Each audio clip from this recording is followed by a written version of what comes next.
Okay. Let's see, mic source.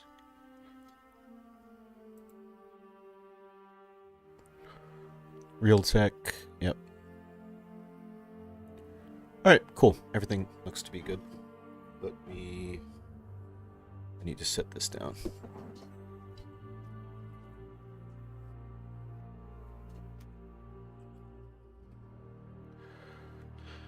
And maybe turn the audio down just a bit.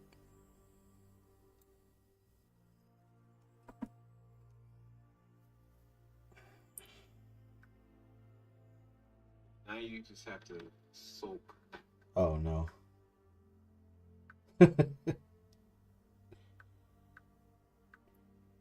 That's got.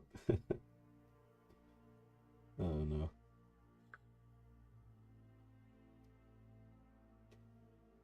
Yeah, I should probably go grab my charger.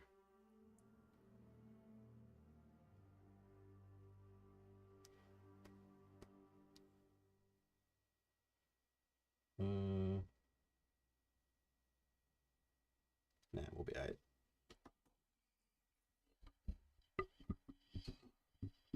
I need to not have. I guess that works. We'll go with that for now.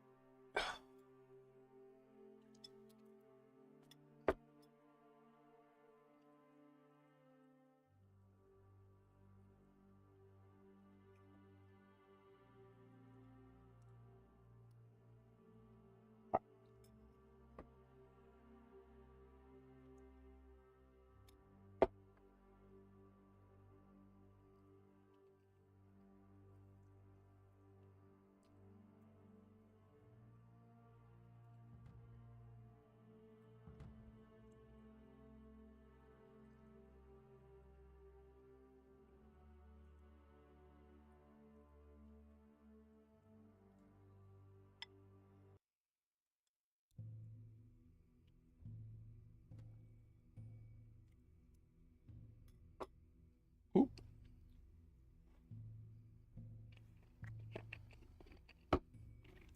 Yo, what's up? How you doing, Ronnie?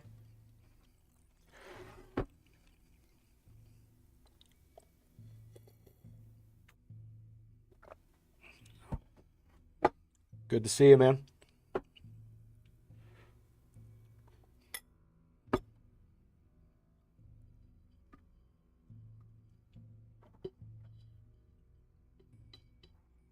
Gotta get a new mic.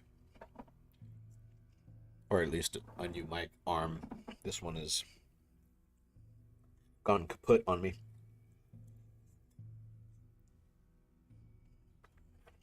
After many years of servitude.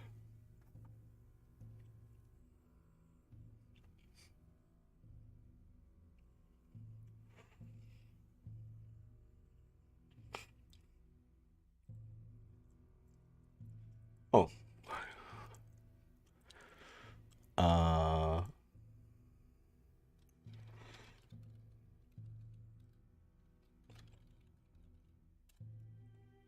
Interesting. I think you would assume.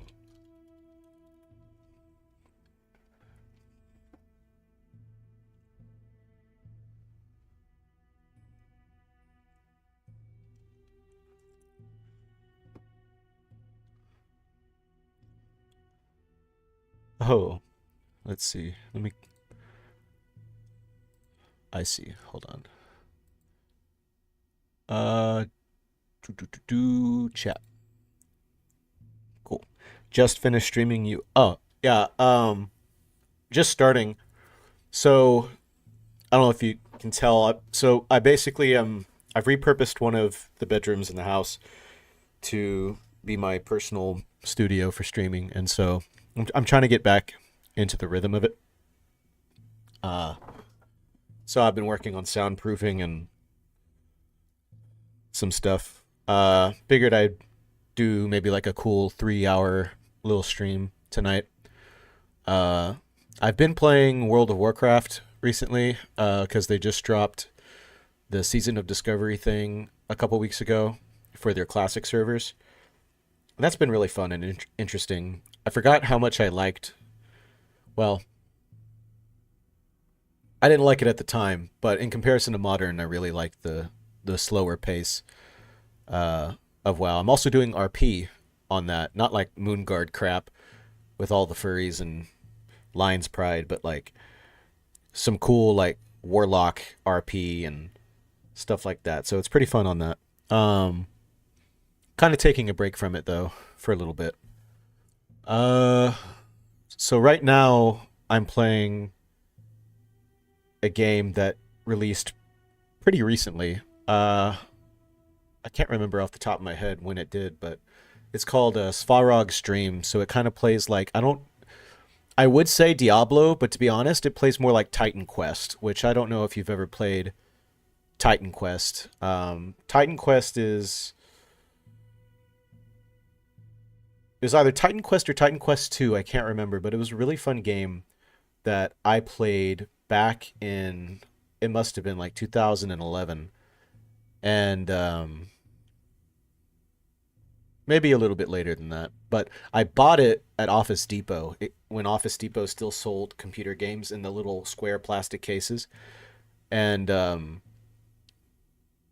that was a fun game. I played the hell out of that game, and I have a lot of memories. So I had like a little. It wasn't really a desk per se, but it was like just this wooden board with two other wooden boards, almost like a shoe rack. And I used that as my little laptop desk when I got my first laptop. It was a tiny thing, but it had a CD drive on it, and so I put Titan Quest in there, and that's what I played because it was like one of the only games that could run on that thing. Um, and I would just sit in there and I'd put on like Led Zeppelin at full blast, and and also Plastic Beach. I think that Gorillaz album came out. It was around the same time I started playing Titan Quest, so I can probably figure out when that was based on when that album came out. But yeah, it was an awesome game, and I really liked how it was like centered in Greek mythology. This one, Svarog Stream, the one I'm playing right now, I believe is not just inspired, but directly references and takes place within almost near historical Slavic mythology slash Slavic religion. Stairway to Heaven, dude, yeah. That and so I was listening to I have like very distinct core memories. Like when they say core memory unlocked, I have very distinct core memories involving music and things that I would do with that music. So I remember the first time I ever got my Dungeon and Dragons monster manual. Where did I think I bought it from either Barnes and Noble or Books a Million back when they still had Books a Million. And I would listen to the Aerosmith Gold album because I think I got a stereo system for Christmas one year. And one of the CDs that I decided to get was Aerosmith because I loved Aerosmith. I still do. Aerosmith's great. And I was listening to Aerosmith while flipping through the monster manual, just reading up on all of the Dungeon and Dragons lore about certain monsters and stuff. And then, of course, Titan Quest with uh, Stairway to Heaven with Led Zeppelin and the Gorillaz Plastic Beach. And then I remember playing Kingdom Hearts Chain of Memories, not on the Game Boy. I played most of it on the DS, mainly because it was really difficult for me to play the Game Boy without that light attachment that came with it because it was such a dim screen. I really think I still play the shit out of that Game Boy, and I think that's the reason I have glasses right now. Um, is because of that reason. I would always squint when I was playing like Super Mario World 2 or something like that on there, or whatever it was. The one with Yoshi at the very beginning, like the little area where you can get a Yoshi and he eats apples and stuff. Um, But yeah, yeah, it was fun. Uh oh, and but Kingdom Hearts, I was listening to A Day in Agrabah or whatever that one theme was from the Agrabah zone. That was just stuck in my head to this day. Even right now, I was like, da da da da da da da da da da da da da da da da da da da ba ba ba ba ba, and I would like just put that on repeat and just listen for hours, even if I wasn't playing the game, uh, and just kind of zone out listening to it. It was a really good track, but yeah. So so far, the music from this game here is sounding pretty good. So let's see. So yeah, this is Farog stream. It plays like Titan Quest is what I kind of got from it. I have played it a little bit before, but I never made it past like maybe the first little village they put you in. And I think I got mauled by a bear. This was like a week and a half or so. So it's a pretty high difficulty game, and there's permadeath. So if you die, that's it. At least for that character, I think when you die, you respawn as another character, and they give you a choice. Let's This is a new game right here that I'm starting. Who am I? Okay. So these were the same three options that I had when I first booted up the game. So I think these are just your typical starters that you get, but I think everything else after that is randomized. And I have suspicions that these characters might also have interactions with each other if for some reason they find each other out and about in the world. Um so you have Jovan the slave, Jan the soldier. It's either Jan or Jan, like Johan.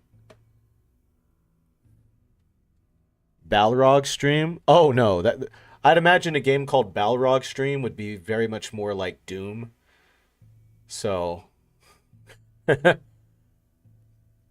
or it's like a wizard battle simulator, and you're just constantly falling.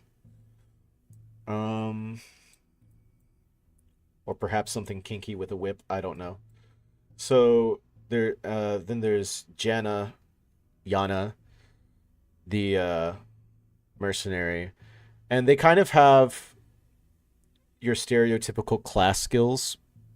So Jovan has a pretty high magic skill and really high intelligence, like exceptional intelligence. So this guy, if you wanted to play some sort of magical caster kind of person, you're thinking of Balrog from Street Fighter. Okay, yeah, I went straight with Lord of the Rings on that one. Sorry, bud. Yeah. Um, and then let's see. So this guy's more of a caster. Jan the soldier here, he's pretty basic. I mean, he's your just tank and bam bam with a big old mallet. And then Janna over here, she is kind of like your ranger slash thief type stereotype character. They have buffs here.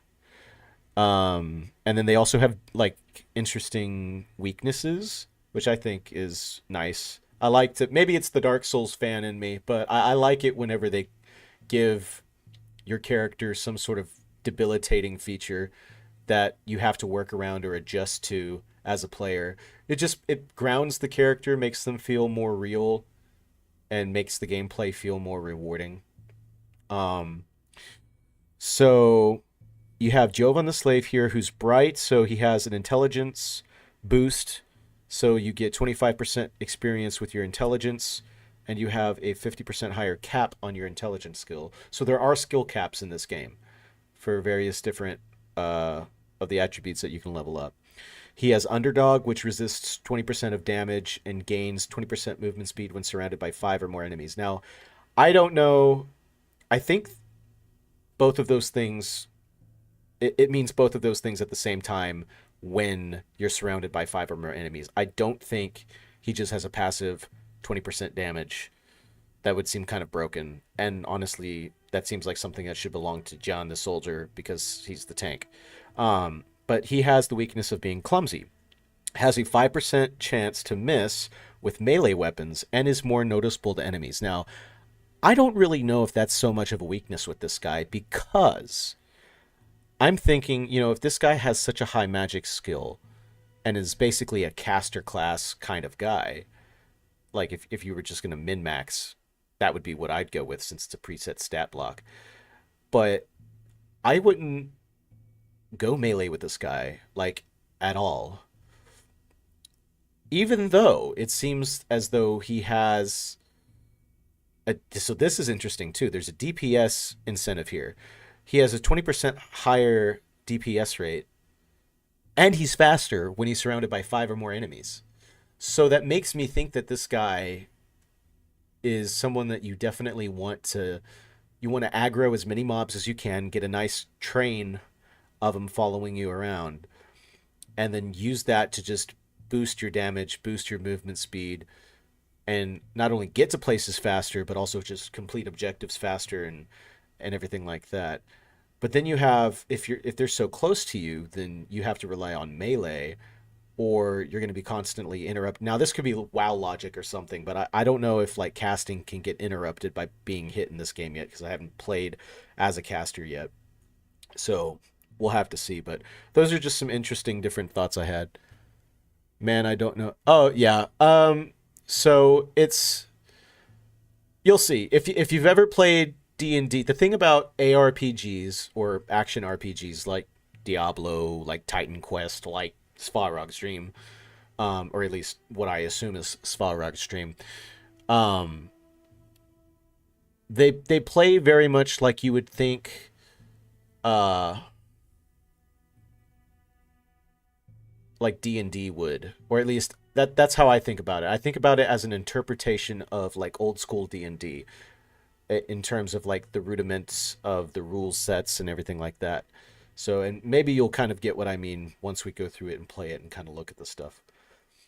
So Jan the Soldier, he has he's basically got the same thing that Joven has with the percentage increases. Although I just noticed that's actually pretty interesting. So Jovan has a 25% faster intelligence boost and a 50% higher cap on that. But Jen, with strength being the main sort of stat for him, it's only 20% and 20%. So automatically, in terms of like skill economy, Jovan seems to have way more of a advantage to leveling up quickly. Now, I don't know if that's because maybe that's a handicap because like some of the magic effects or some of the spells or some of maybe like it's more difficult to play a caster and so they give that to you as sort of a balancing thing. It's possible. But yeah, so this is just 20% faster and 20% higher cap for strength on Jan. He requires less food and it increases his endurance growth by 25%. Fast travel will also consume less food. Okay, so if you really wanted to think about it, they basically split that 50% or that 25%.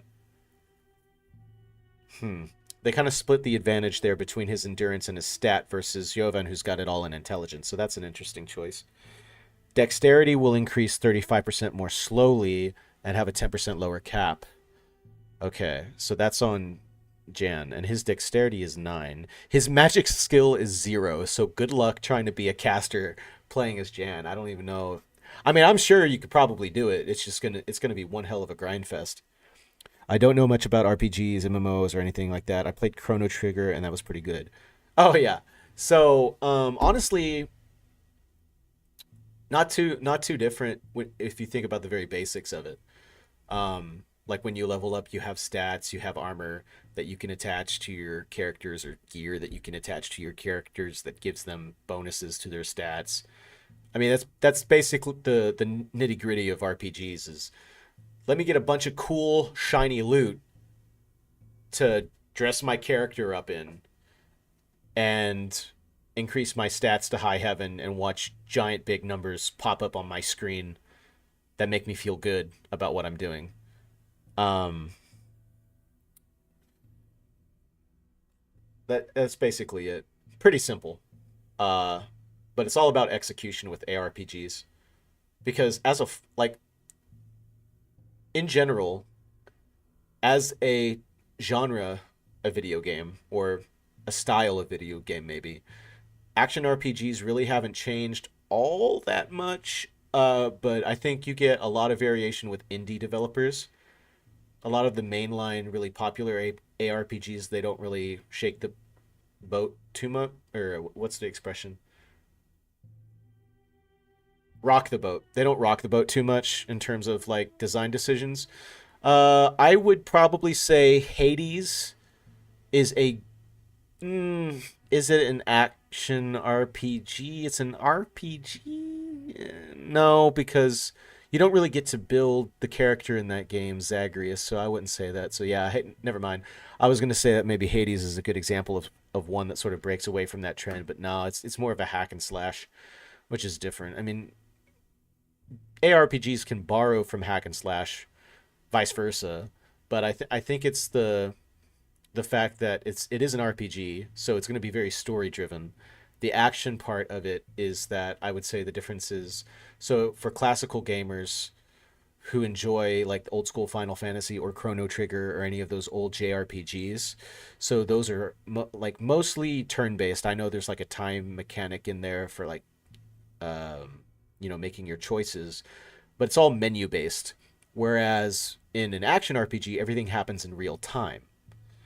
So, but you still build your characters in the same way, and with gear, and then also doing certain things will level up certain abilities for characters, and each character has their strength. And when you're playing those characters, usually they're pre-mades that you're just sort of uncovering their story and learning what it means to live a life in their shoes and everything like that.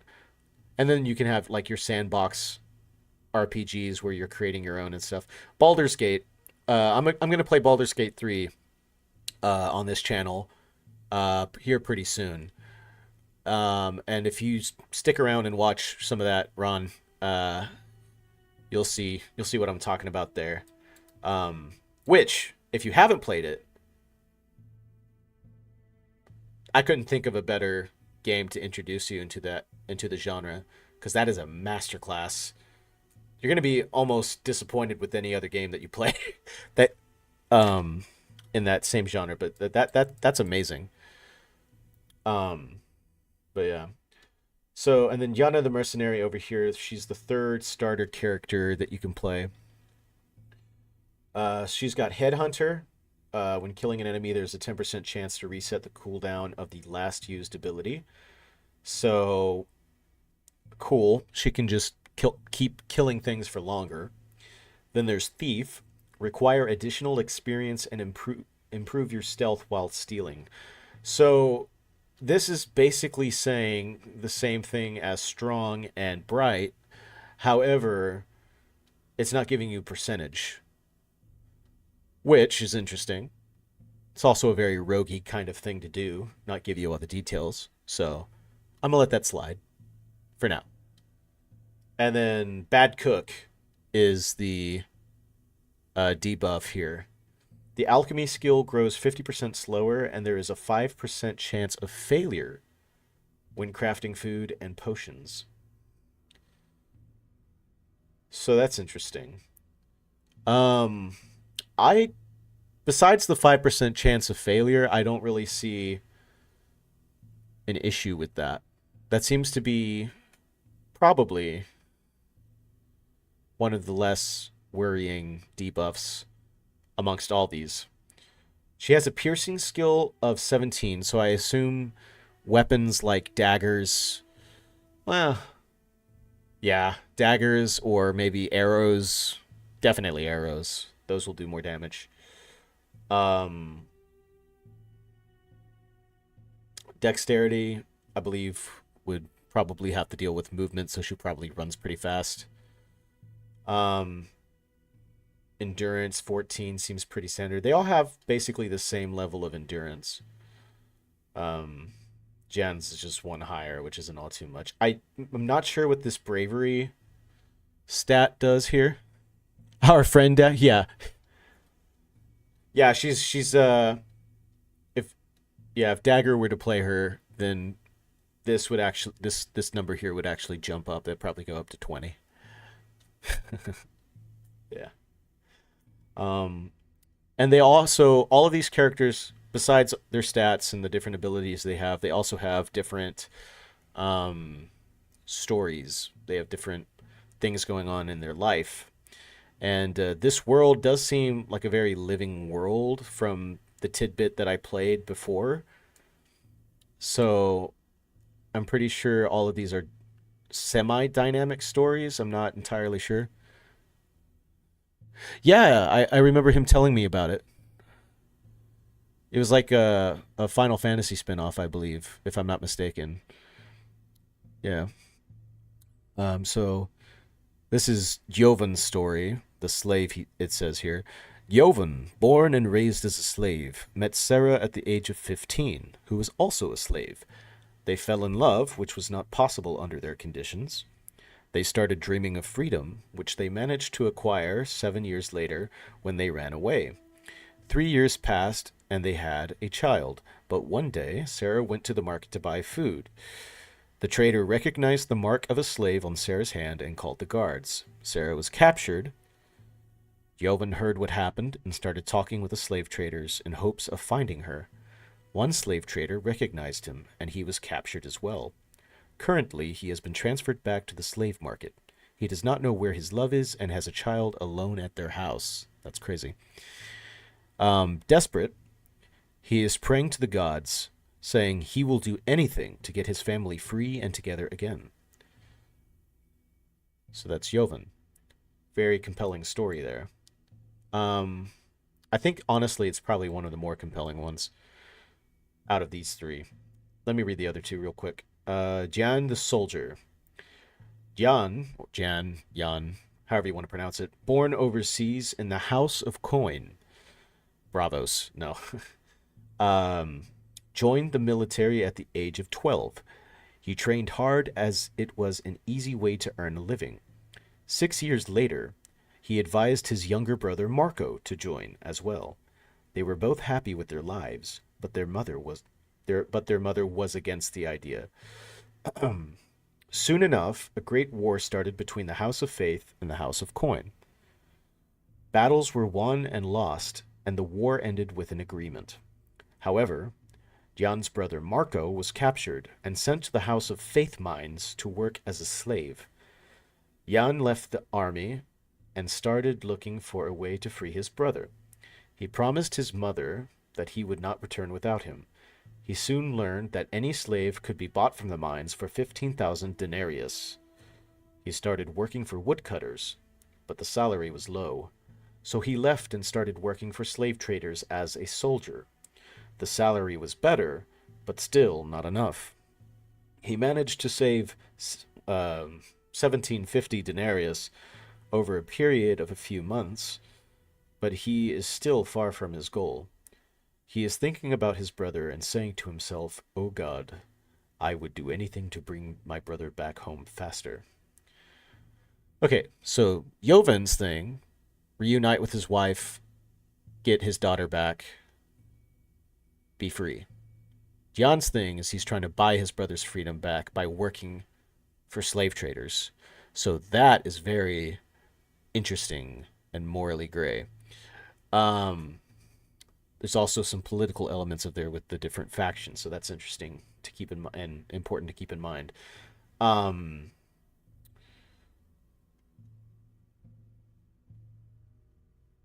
then you have Yana, the mercenary. Yana, born in the lands of the House of Faith, in a loving family, and experienced a year of great hunger when she was 5 years old. Her parents were struggling, and her father had a bad idea to provide for them. He borrowed a large sum of money, yeah, never do that, which he lost gambling and couldn't repay. Yeah, definitely don't do that either. Their family was used as an example of what happens when you gamble with money that isn't yours. Diana's parents were executed in the street, and one mercenary took Diana to execute her out of town. On the way to the swamps, he changed his mind and took her to be part of a group of mercenaries. She trained with them from a young age, and at the age of 21, she left the group with the sole purpose of finding and punishing those responsible for the death of her parents. At the moment, she is walking with a group of people heading for her hometown. She is thinking, "O gods, give me strength for this. I will do anything." Hmm. Notice how at the very end of all three of these stories, they're invoking the gods. So I believe the gods in Svarog's dream are directly taken from Slavic paganism, if I'm not mistaken, with some syncretic add-ins. That is to say, um, so like back in the ancient Greek days where they worshipped Zeus, there's sort of an agreement between Greek folks and Egyptian folks across the Mediterranean that they worshipped the same gods but by different names, and they knew them by different forms for different reasons. And so what there's this really sort of unspoken, you don't really hear about it all that much, but a lot of the pagan deities of Western civilization, of Europe, North Africa, and Mesopotamia, a lot of them are the same. Uh, and people back then sort of were not all the time and not about all of the deities, but were in general agreement that they more or less had the same idea of how the universe was. But it was just a matter of like details. Um, and so that's interesting. Well, we probably can see more examples of how they do that in Svarog's Dream here in a second. It's one of probably the more fascinating things I think about this game that I've discovered so far. Um, so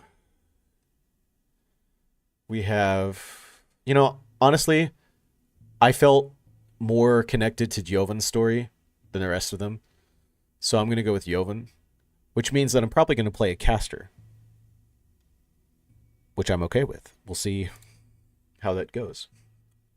Takes you right in.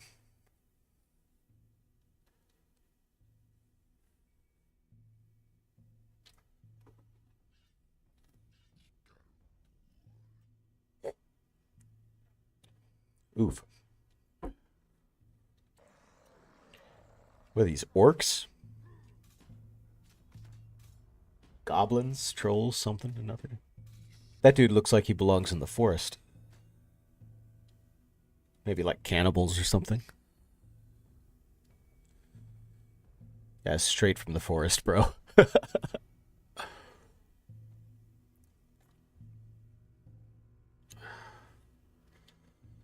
Use the right click button to revive a selected character. Okay.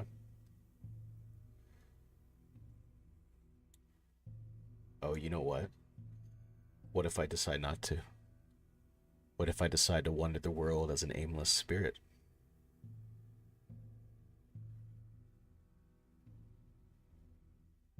Will I break the game? I don't know, but it's still letting us go. Oh! Okay. Yeah, there is an invisible wall. It takes you all the way back here. Okay. Good to know. I did hear, I don't know if you caught that, there was like a scribbling sound, so I wonder if my map updated when I did that. That might be a bug. So we have a bunch of bodies laying here. It's no good. But I believe that's me.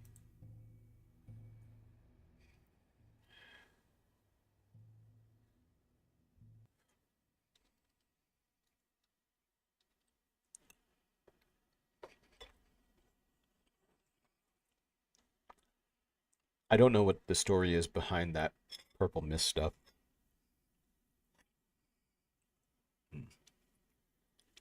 Wake up. Are you injured? It seems like Velez didn't want you in the underworld yet. Hmm. Who is Velez? Oh, just an old forgotten myth, you could say. Hmm. Where am I? The road ahead leads you to the Boar village, which is nearby. Boar? Like, Odin's dad. Interesting. Who are you? How many hours have passed? Who are you? An old man. A forgotten myth, you could say. Ah. So my money is that this guy is Velez. I could use some help. Old Vidar at Boar Village should be able to help you. Where's that village? Follow that up. So,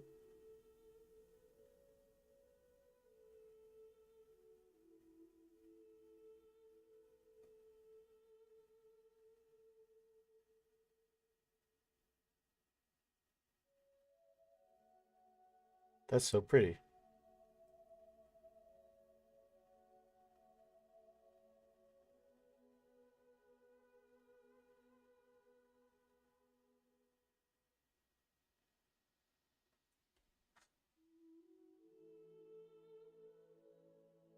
That's a very pretty soundtrack.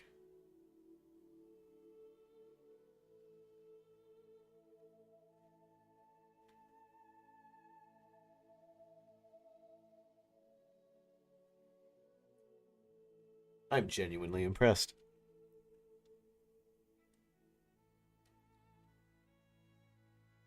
Oh, and they got the strings. Lovely. I love it. I was gonna say, before the beautiful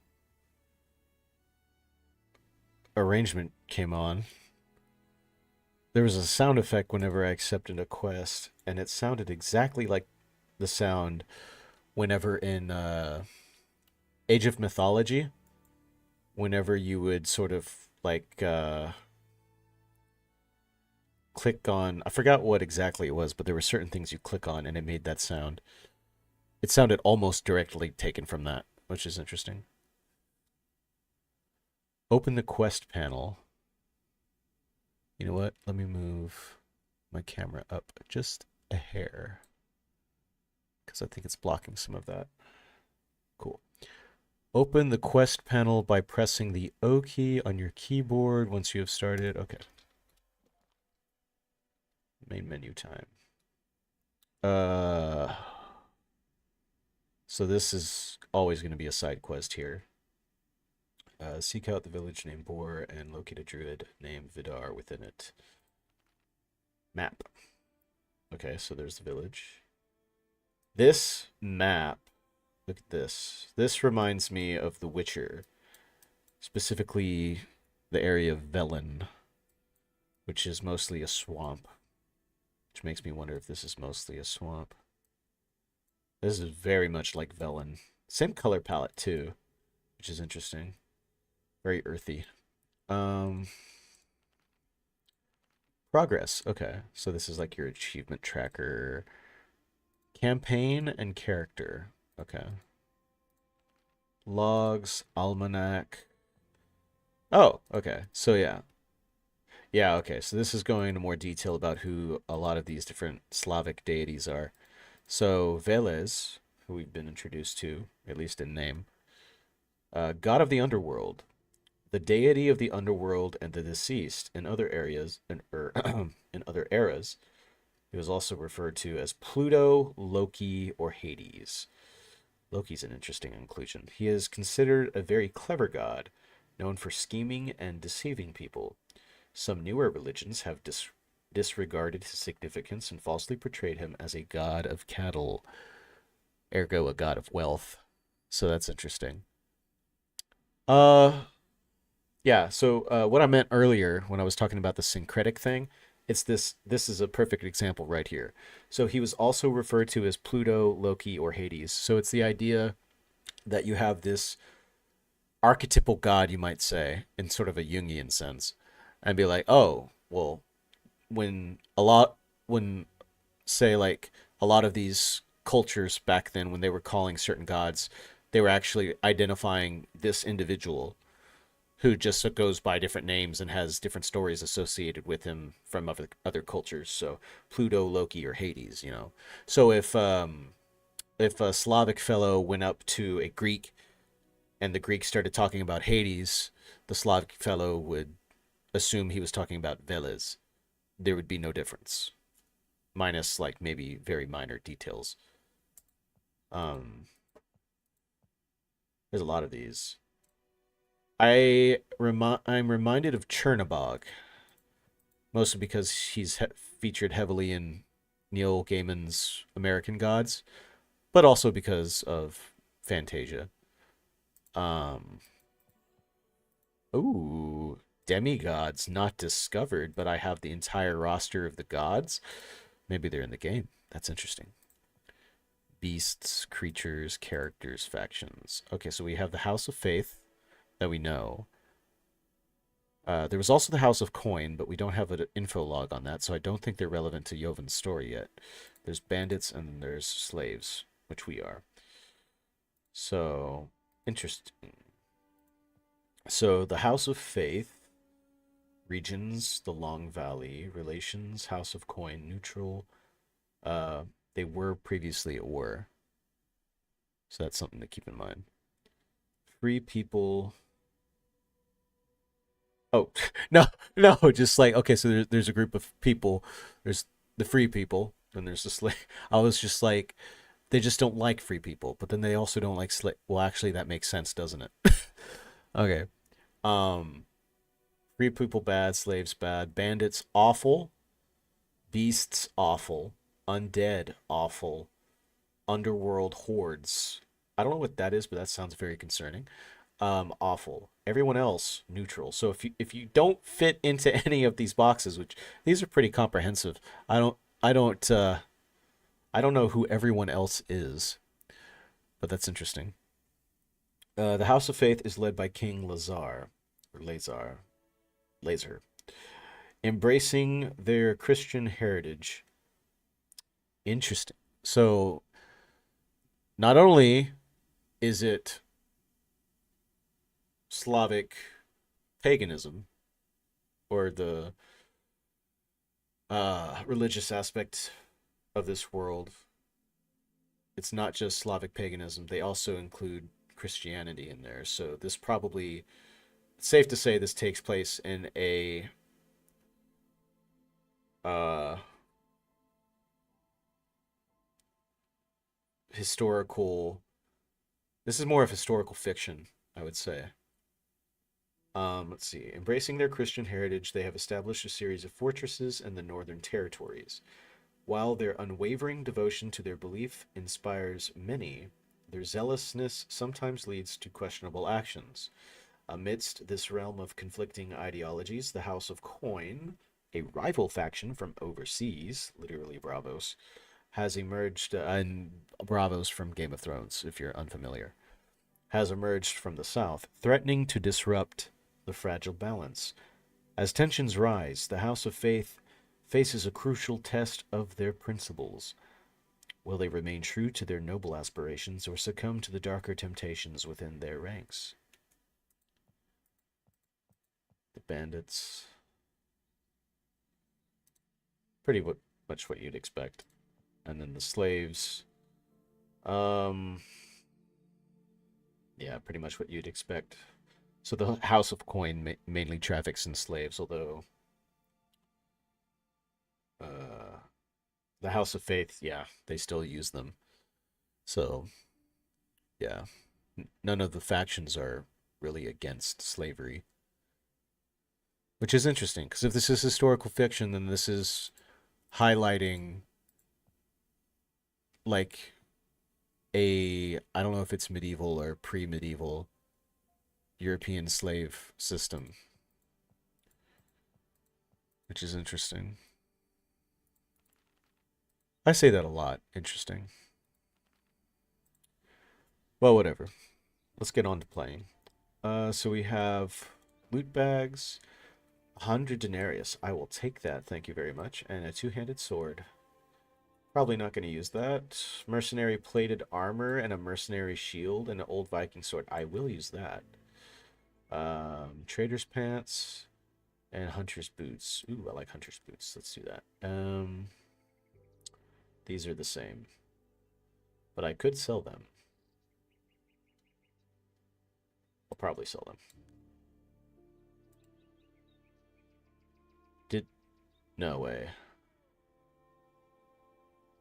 Yep, he's naked.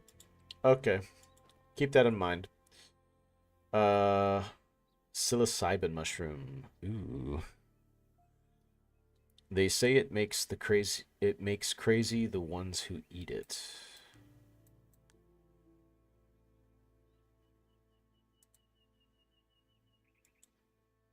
I'm just probably gonna leave everyone's pants on. That seems like a safe bet. The ranger's armor though, that sounds amazing. Hunting bow? Given my weakness in melee, that sounds pretty good. So let's do that, yeah. If I'm not using magic, which I don't have any magic spells, or at least there's no indicator that I do. What is this? Slashing armor 9, magic armor 9, movement speed 105%, camouflage 8 with 100 boots though. So the only thing I would be getting here is magic armor and an improvement to slashing. Will they be throwing magic at me that early on in the game though? I don't know.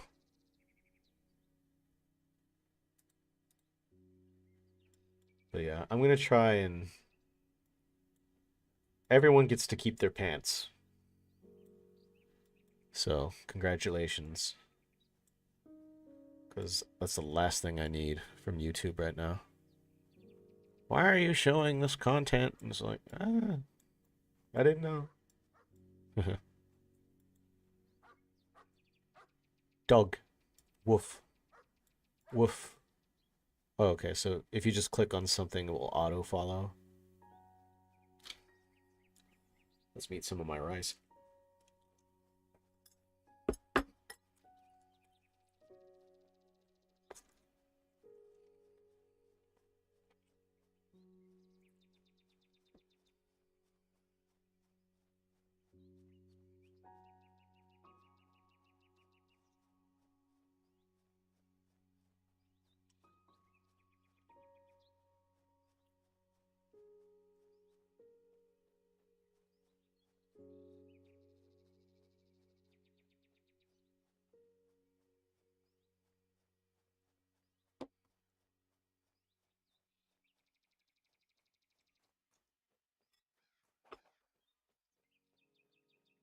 Hmm. Little icon popped up.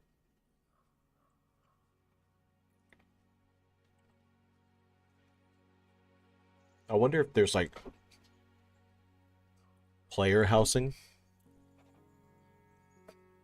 That'd be dope. It kind of gives me a survival game aesthetic feel to it, but I don't think that's in this. I gotta talk to this guy, I think. Hey, how did you end up with that injury? Uh, we got attacked. By whom, my child? A group of monsters did it.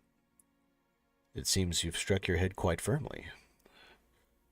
Okay, so he doesn't believe in monsters. Well, can you help me with my injuries? I know what will help you. Carrots! The man's a rabbit. Sure.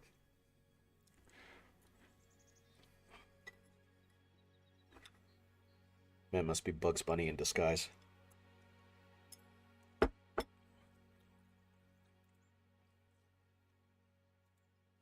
So I can pick all these? Or just carrots? Looks like everything here. What is this? Ladies' smock.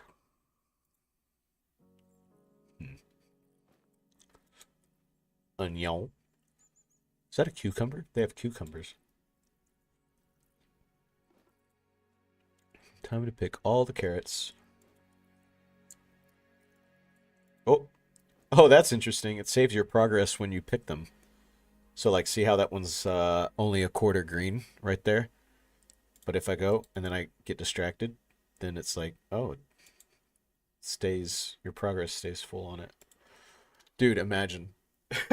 Imagine if you were like trying to forage stuff and like an enemy came by and you just finessed it to where like you would kite the enemy away, put some sort of slow on it or a cripple or something like that, and then you go and try and forage something and then run away, come back, keep adding progress to the forage meter here. That's essentially what it is. That sounds like a stressful but fun kind of encounter. Is that like a little bag of goodies that I cannot get? Don't just show me a bag. It's probably got like just nothing in it anyway. Okay. That's a cool hat. Oh, that's his hair. Is that? Now cook a meal out of it. It looks... No, that's his hair. Yeah.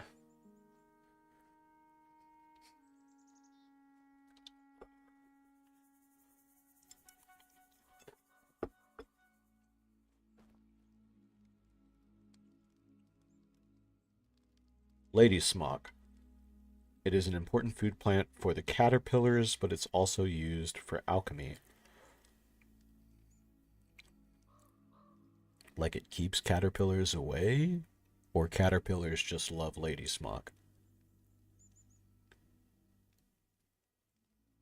Probably the latter is what I would assume. Well, just as easily the former, I guess. Onion. Onion. You will cry if you eat it raw. Yeah. Carrots, 88% of water, 90. Interesting little tidbits there. They say it is a fruit. Okay. That's interesting. So cucumber water is just 5% non-water. That's all it is. The difference between cucumber water and regular water is 5%. So if anyone ever asks, now you know. Thanks, Fire Extreme Devs. Oh, it's nighttime. And it gets really dark. Interesting. Let's throw in some onion. Let's throw in some carrot. Carrot and onion soup, I assume.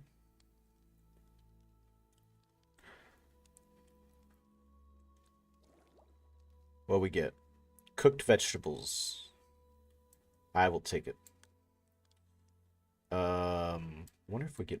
Can we mix carrot and cucumber? That's probably going to make the same thing, isn't it? Cucumber and tomato just does not sound good.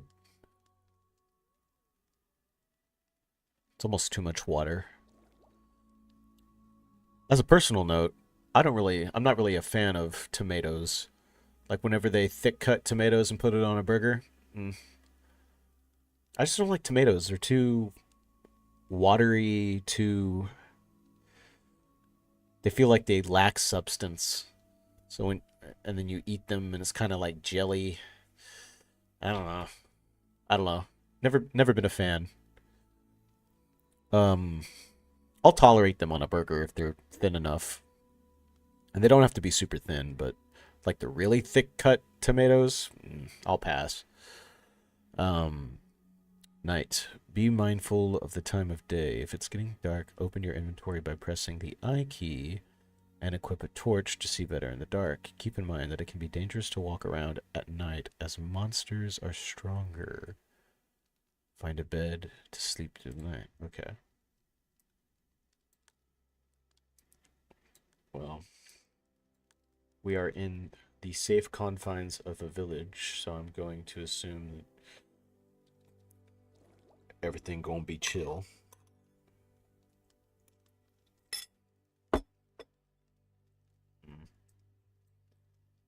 Oh. So let's put a tomato and a carrot probably also going to make cooked vegetables, I assume.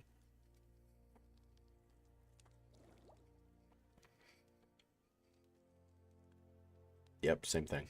Oh, wait. But yeah, same thing. And they don't stack. That would be annoying. So I don't really want to... Yeah. You save inventory space by keeping raw ingredients and not cooking. Right? Because it's at least two. If you take two from two others... Are these different, though, since I use different ingredients on some of them? No, it makes the same stat block. So there's not really an incentive to mix or match vegetables, aside from just sort of RP or aesthetic reasons. Okay. I'm trying to move. There we go. We do need to eat. I know it told me that there was a hotkey for it, but now I can't remember what that is. Which one is it?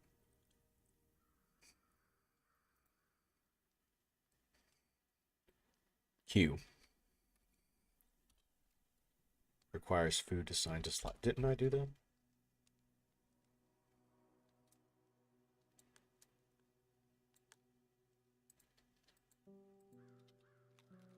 There we go. So... This is health, mana, morale. Morale gives you immunity to crowd control and mana regeneration. Okay.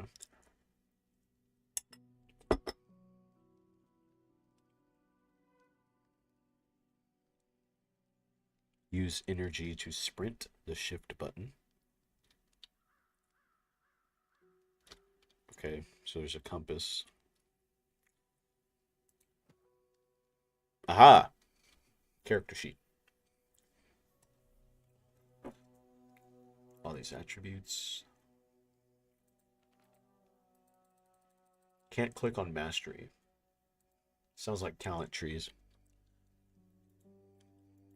Or skill trees or something. Okay, now we talk with this guy. Yep. That food should help you. Thank you. Tell me now, who are you? I am a clown passenger. I'm a clown passenger. We don't get a lot of passengers here. But here you are. Here I am. So I do know that the game had to be localized, I think, into English. Because I do notice there are a few grammar, not mistakes, just not entirely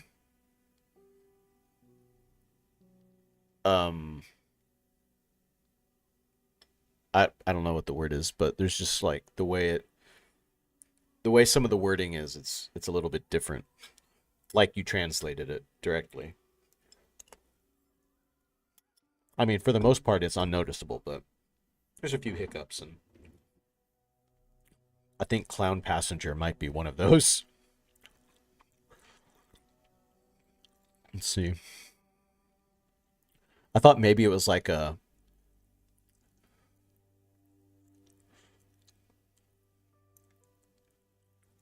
Was it Iggy Pop? It wasn't Iggy Pop, was it? The passenger. Am I gonna... Really? Am I gonna have to look this up?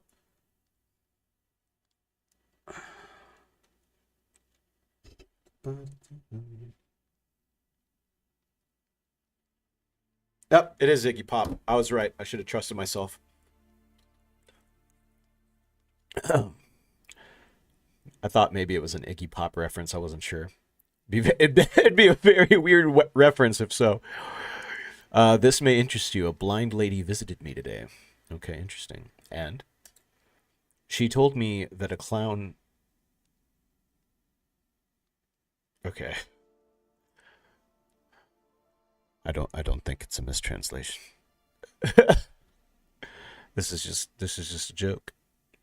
She told me that a clown would come to the village today. I am not a clown, I joked. She then told me to send you to meet her. Okay, so that's an example, though, where she is and not where is she. But, yeah. It's not even a gripe, it's just something I noticed.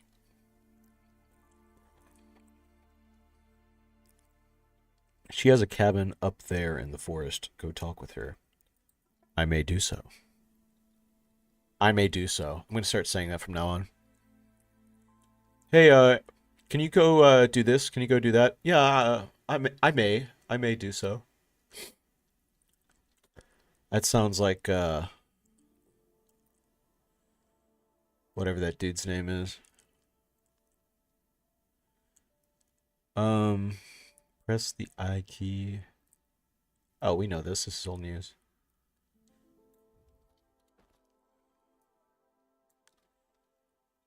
So we're not full.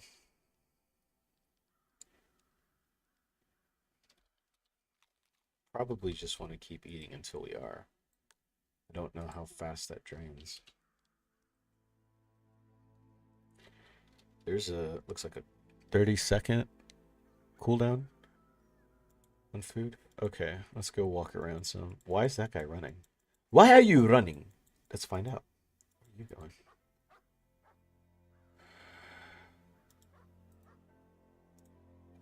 You better stay gone? What happened? Did I miss something? Who are you? Get going. Interesting.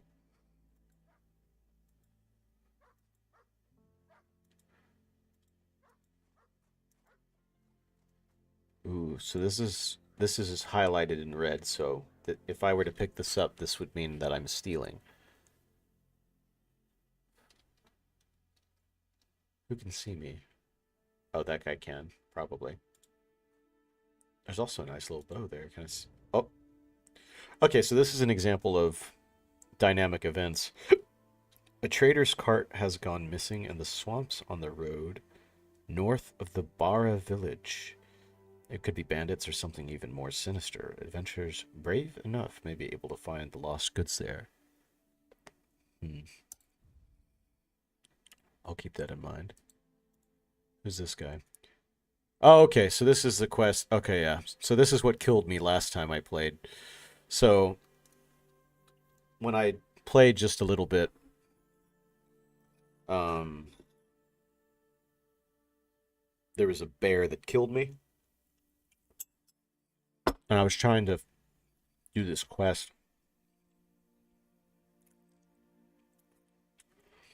Look, I'll join, but I need to level up some, I think, before I take out that dude, because it was mean.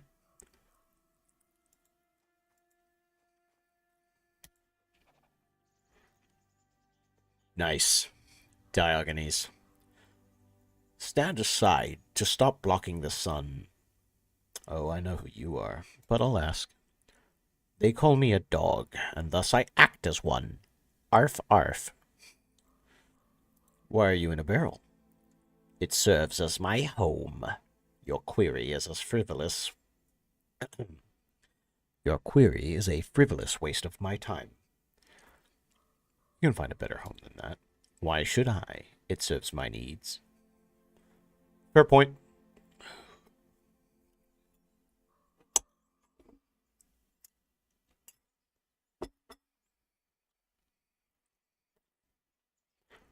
Hmm.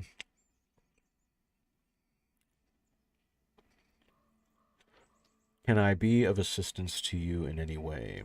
I will stop blocking the sun.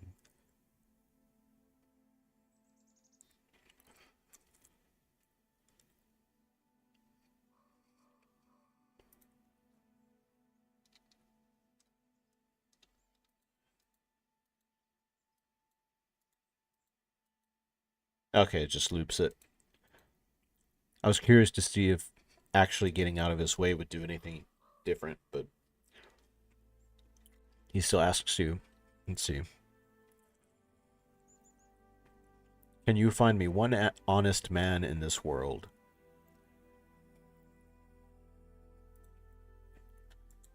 Yeah, I'll try. I already know he is. Let's see. How do you define an honest person? One who does not feign to be something they are not and maintains consistency in their actions, whether in private or in public. So integrity. Yeah, I don't know. We'll see. The whole village is talking about a werewolf. Man, I couldn't even handle a bear. I'm not going to handle a werewolf. But sure, I'll hunt it. Won't be anytime soon. So it is by a priest's cabin. That's a recipe for disaster. And you know what? Nah, I'll let the game play out. Cause I already I already have a sneaking suspicion that there is no werewolf. But we'll see. Oh, hello. Some Assassin's Creed shit. Special in-game event. Find 21 out of the 30 Philosopher's Scrolls in the world, and you will earn the right for your name to be added to the secret wall in the cave. Names on the secret wall will remain forever as a part of the... We gotta do it. We gotta do it. We gotta find all of them. By gad. Alright. Bread. Okay. We now know how to make bread. Useful. Can I go in here? I can. Ooh, hello. Sacred groves now burned to ash. Altars destroyed in a violent crash. Our precious idols smashed to pieces. Our culture and traditions now decreases. Lost and confused, we stand tall, refusing to let our heritage fall. Secret prayers and hidden rites will keep our spirits alight. Our ancestors fought to keep the flame, and we will continue their legacy the same. A difficult road ahead we may face, but we will stand strong in this new, faithless place. There's a book. Major mana potion. Take mana mushroom and cook it in oil. Huh.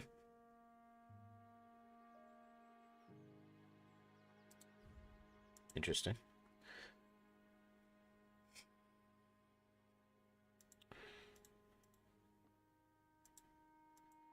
And there's a bed, so if I need to sleep, I guess I can use this little hut. House. It's a house, it's not a hut. Let's see. There's also one in here. Probably can go into this one.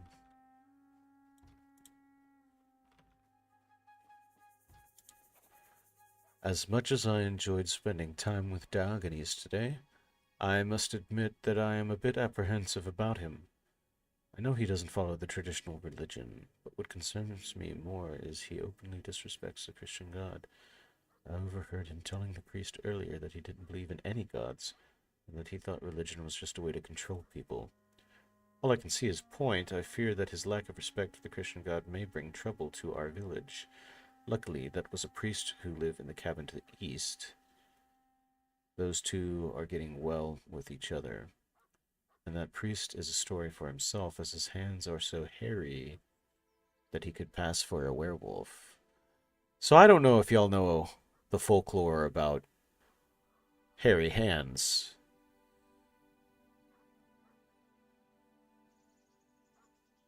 And the fact that Diogenes' name, or that Diogenes was called a dog, and he's friends with a priest who's a werewolf, and they're both loners. Yeah, I don't think there's an actual werewolf.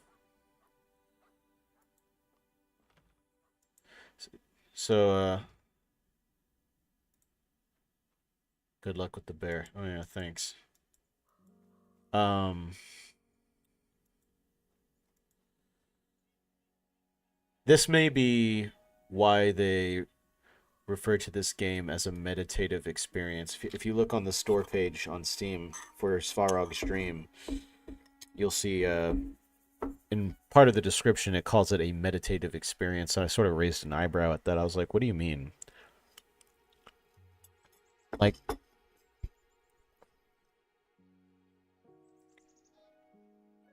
but I think what they're doing here, or at least like one of the major themes that they're exploring,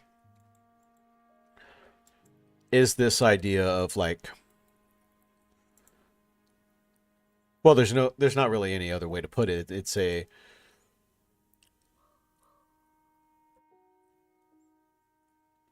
is a meditation on the sort of the religious upheaval that occurred when, big Christian uh theo-political movements began to displace and, I guess, outnumber the traditional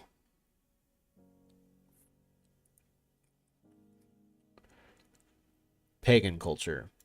And even to call it pagan culture is sort of an artifact of that. So I think it's nowadays I would say that this is probably a you would consider it like a neo-pagan sort of game. Very much sort of in the style, well, no, not sort of, very much in the style of like other artistic endeavors such as like Heilung, um Wardruna for a lot of the um Norse centric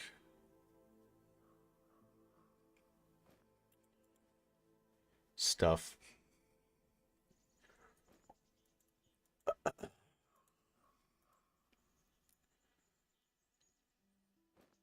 Very interesting. I'm just kind of blindly picking a lot of these herbs. I don't know what they do, but we can go look.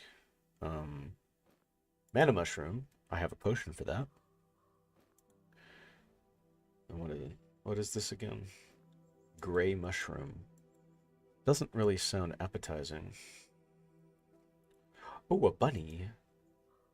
Can I kill it? Oh, look at him run. Look at me run. Look at him run. Get him. Get him. Zap him. Am I gonna punch a rabbit right now? Ooh. Oh!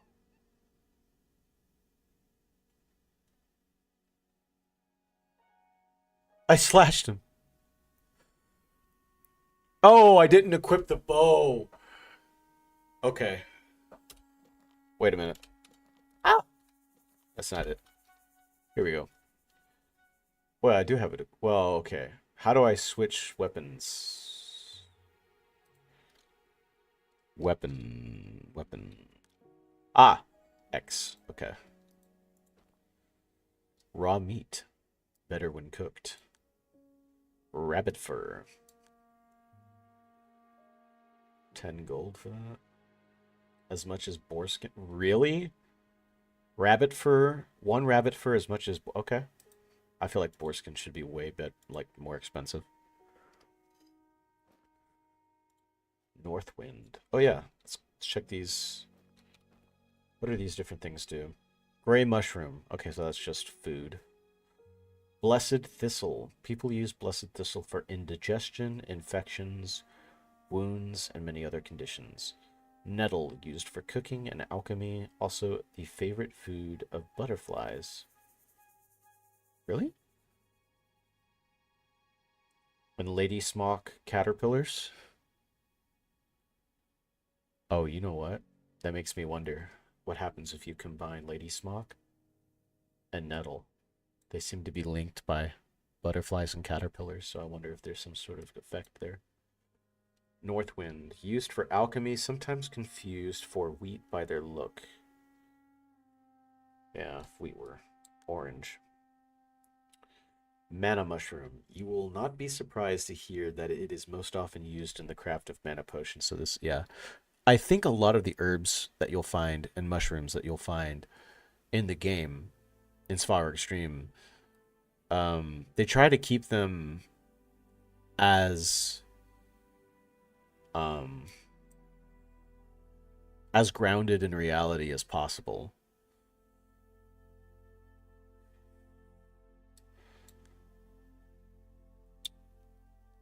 Uh, this is a good example here. Mushroom. So Minecraft nod.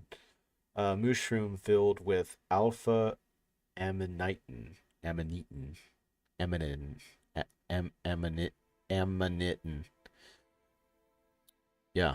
Um, Interesting tooltip there, but I think that's just an example of like they're trying to be pretty accurate about these herbs. I think because they're trying to give an accurate representation of how. Look how easier that was. Bows for the win. The rabbit was carrying a tomato. Oh no, he just plundered someone's garden and he paid the ultimate price. Poor bugs. Rest in peace, rabbit. Mato the rabbit. Mato. Oh, there's another one. Wonder if he has any grapes. Or that's a duck. Oh, you done goofed. Barricade did its job. Oh, now see, this is a rich rabbit. This rabbit, he was making moves.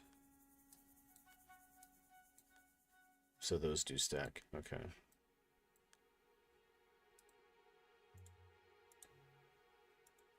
Cool. Some more little herbs to gather here and everything.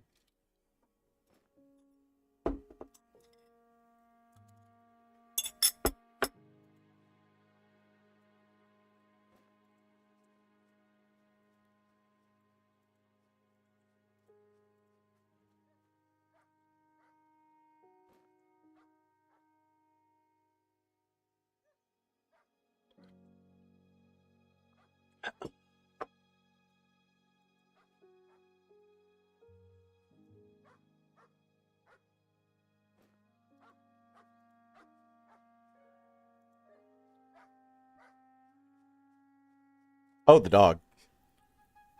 All right. I mean, the dog didn't leave me wrong before.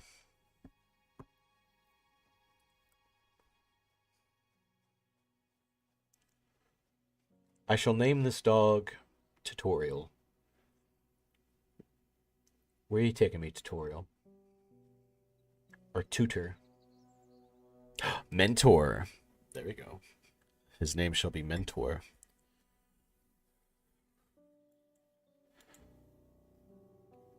Okay. Oh, we leveled up. I was expecting you, Jovan. Can you tell me how you know my name? Through the visions given to me, I have seen you before, and the name you currently go by is not the only one you will have. I'm not sure I understand what you mean. Seek to remember who you truly are deep down within. Who am I? Think back to your talents and abilities. What do you excel at?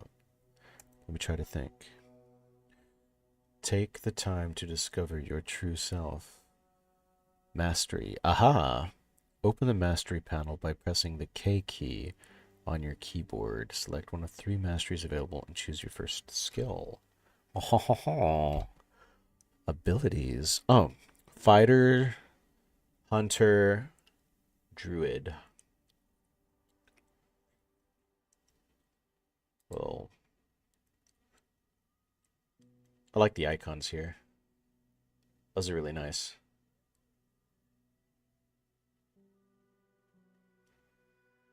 Honestly, those icons, it's not that they look out of place with the game, they just have a different aesthetic to them.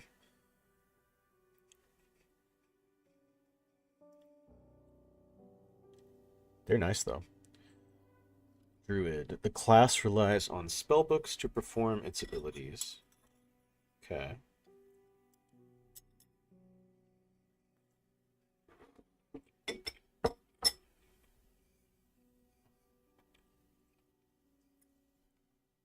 Using them to manipulate natural elements for either healing or destructive purpose.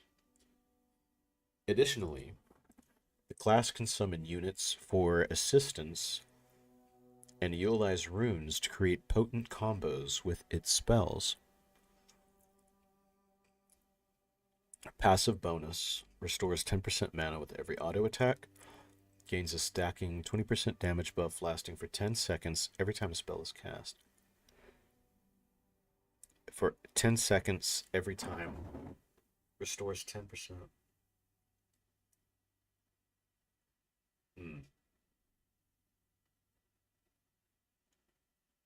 A stacking 20% damage buff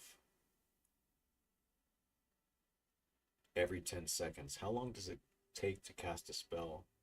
Because I also have the 20% damage bonus whenever I am surrounded by 5 or more enemies. So, what I probably should do, if I wanted to max that out, put a lot of, I assume they're going to have skill points, so we'll just, yeah. I'm going to put my skill points into, like AoEs that are centered around myself, so that I basically collect a big group of enemies. They will all swarm around me, and I will nuke them with a barrage of self-targeted AoEs. Let's see. Ice shards. Summon a spray of shards. Also, what is this? Light and dark.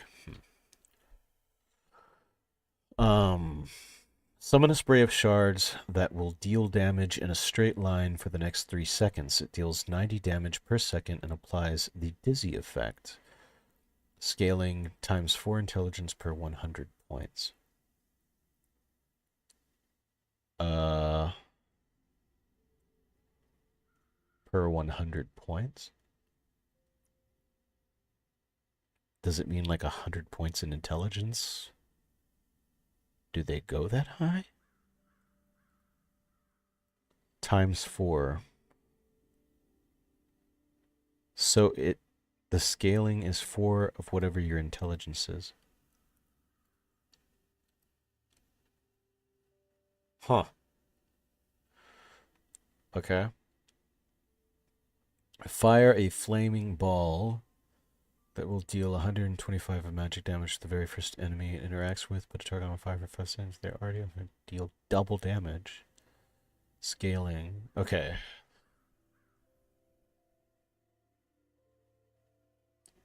Okay. So the fire and frost. This is very magey. That's kind of interesting, because what if you hit an enemy who's close by with that? You're getting the 20% from being close by, and then you'll get the stacking 20% whenever, if you were to, how much does it? Oh, it's a 10-second cooldown. So it locks you out of using that ability in that 10-second span. Damn. Like, okay, fine, because otherwise that might be like super overpowered, but like that's actually, that's pretty crazy to think about, because, well, I don't know, like, say it's a 2-second cast, so you can get 5 of them off in 10 seconds if you executed it right. And if you had a stacking 20% increase in damage, then that's a 100% increase in damage on top of double damage. Now, it says it will deal 125 base, so I think double might be 300. I don't think double is based off scaling, because that would be really ridiculous too. But still, 300 damage plus 100 times. Well, actually,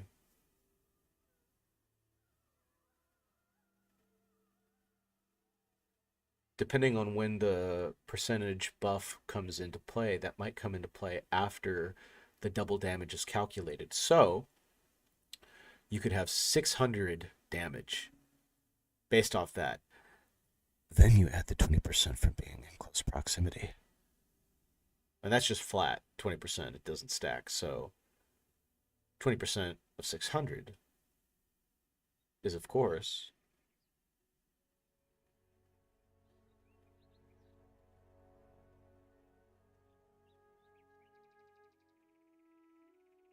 125. Did the stream pause? Did the stream lag? No, no, it just took me a minute to do math, that's all. Summon a random skeleton. Oh, but they have necromancy. Oh, what do I do? What do I do? Do I go with the big numbers or do I go with the cool friends? Dang. Ah, what to do? What to do? What is so? Summon a random skeleton from tier 1 to tier 2. Oh, there are tiers. Each skeleton drains 3 mana per second from you and will die once your mana hits 0. Ew, I don't like that. Scaling. Ah, yeah, I don't like that.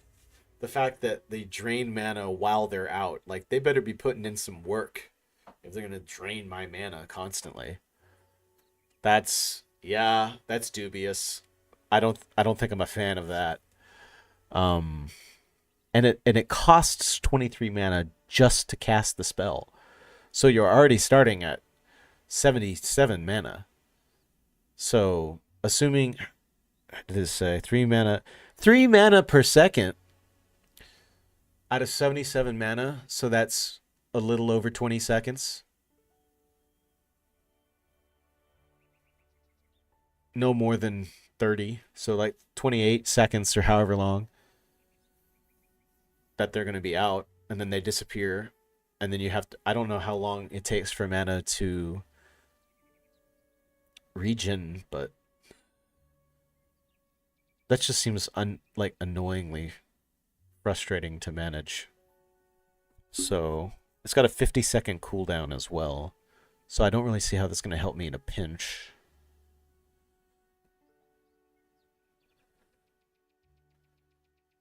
Now maybe you can power it up later.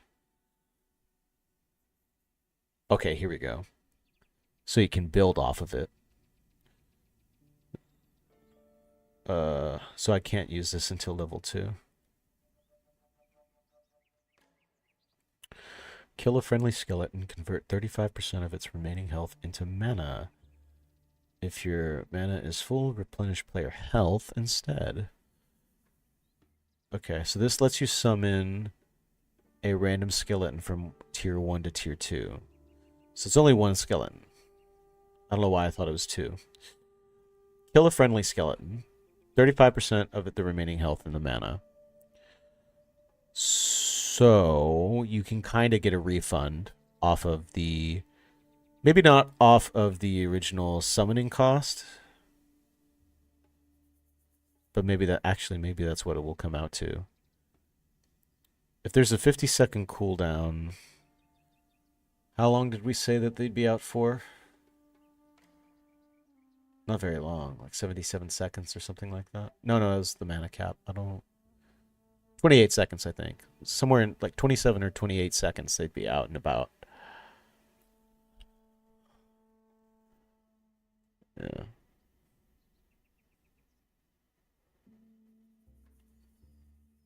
A wolf that buffs summons. Okay, so Druid has actually just some different subclasses built into it, looks like. So your Summoner, Necromancer one. 10% to deal double damage. Ooh. And that's a passive. I love me some good passives. Runic Trap. Create a Runic Trap on the ground that lasts up to 300 seconds. Enemy who runs into it will take 140 damage. Oh. Scaling. Oh, it scales with alchemy. Okay. That's actually really, really interesting. And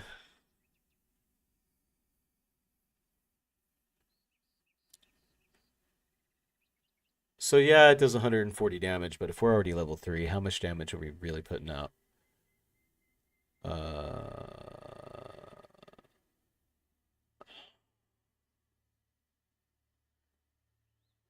Eh,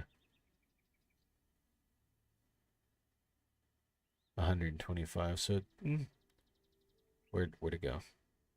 Yeah. Not too crazy different from Fireball. I would probably use this ability if I used it. I would use it as sort of a delayed mana regeneration thing.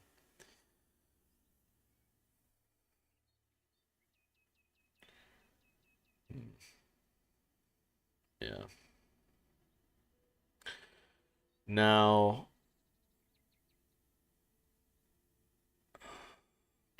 the choices. Runic Overload. For the next 10 seconds, increase attack speed by 50% and magic damage by 25%. Your auto attacks during this period will cost 2 mana. Oh. Ah. You know what I just thought about? That would be good with a melee build. But Joven specifically does not benefit from melee. Ah. He's got that debuff. Um, clumsy. Okay. That might be an interesting. Yo, put that on John. Even though his magic is at 0, dude, if you can make it work, just have like a spell club, not even a spell blade, just have him go whack. Okay, let's go with I think fireballs is yeah, it's boring. I mean, frost is just frost. This would be useful from a defensive point of view, but the best defense is a good offense. So, what are the like ultimate abilities here? We've got necromancy. Oh, it's okay. So they actually have like okay. So yeah, they have different trees here. Oh, they have different trees here. I see. So I wonder if you can't just build into all of these. It's gonna make you pick. Okay. So the ultimate ability of the air and water line is located within light. Cleanse the player of all negative effects. Recast the last air or water spell you have cast before. Recast the last air or water spell you have cast before. Um, for no mana cost. For 7 mana. 24-second cooldown.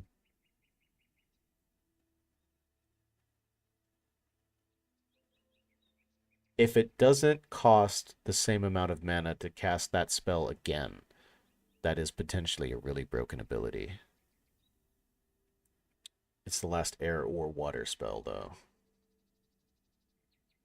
Um, but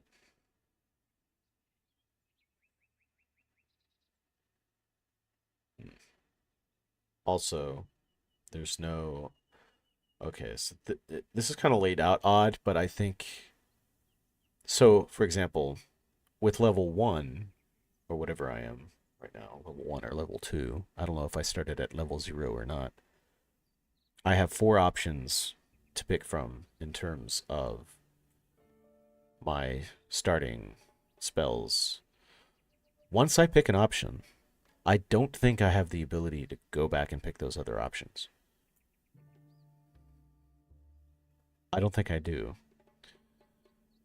So,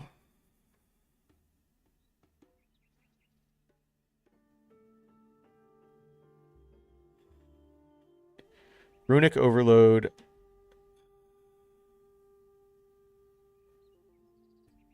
Well, I guess that can apply to like bows as well. Although,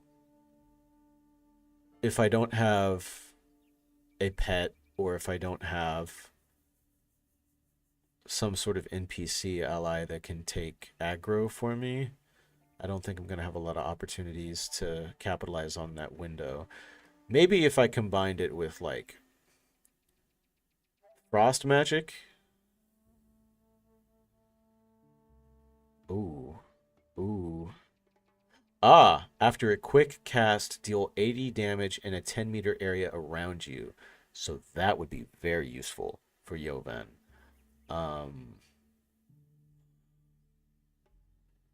burn the area on the ground and all the enemies for 115 of magic damage. Put targets on fire for 5 seconds if they are already on fire. Deal double damage. 12 seconds.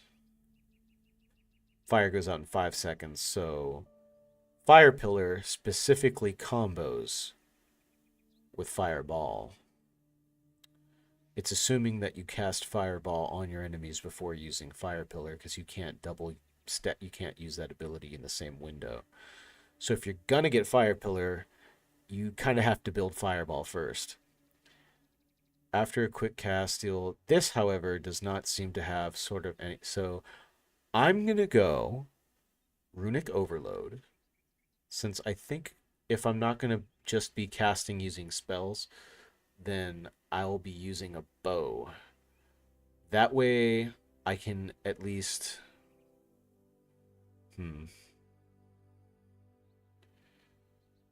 Well, then why not just play the ranger? Yeah.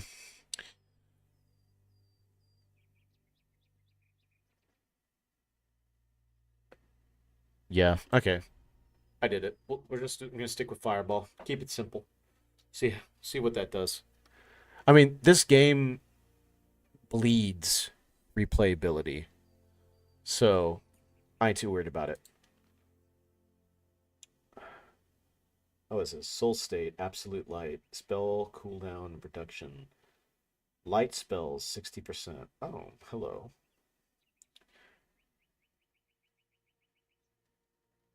Interesting. 60%. So if the cooldown for Fireball is 10 seconds here, and I have an app, so if I have a 60% light spell cooldown reduction, that means that my cooldown on Fireball is actually 4 seconds. Is that what it's saying? I guess we can find out. Your decisions determine whether you get a dark or light experience, which has an impact on your soul's condition. The state of your soul, in turn, affects your ability cooldowns, and you can observe here the extent to which your dark and light abilities are reduced. Okay, so if I spec and see how it removed the other options? I no longer have those options. I can never go back to those options. I could probably invest points in this spell that I already know, or I could pick from the next set of 4 options, but that's it. So automatically you have 3 reasons why you want to replay this game.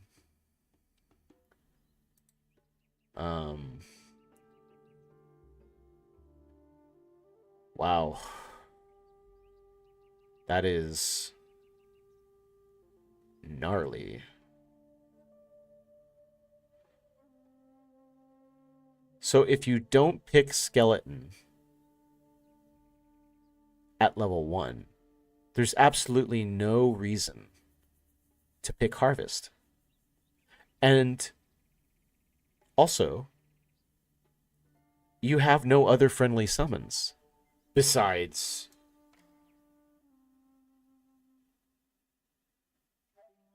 this granite golem over here.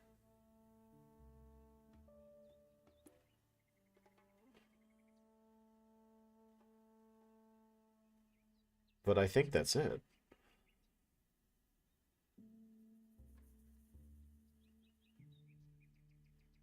And the White Wolf has an 80-second cooldown.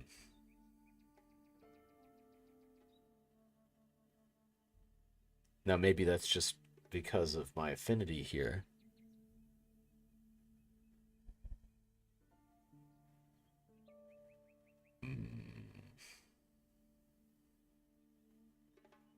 That's wild. I don't think it's calculating that. I think that's what it was before. Okay. So yeah. So really, if you don't pick skeletons, there's no reason to go harvest. So it reduces your effective options to 3 at the next level. So you can get pigeonholed, possibly, in a particular type of play style if you're building optimally, like anyone would do. Interesting. So I now have the fireball ability.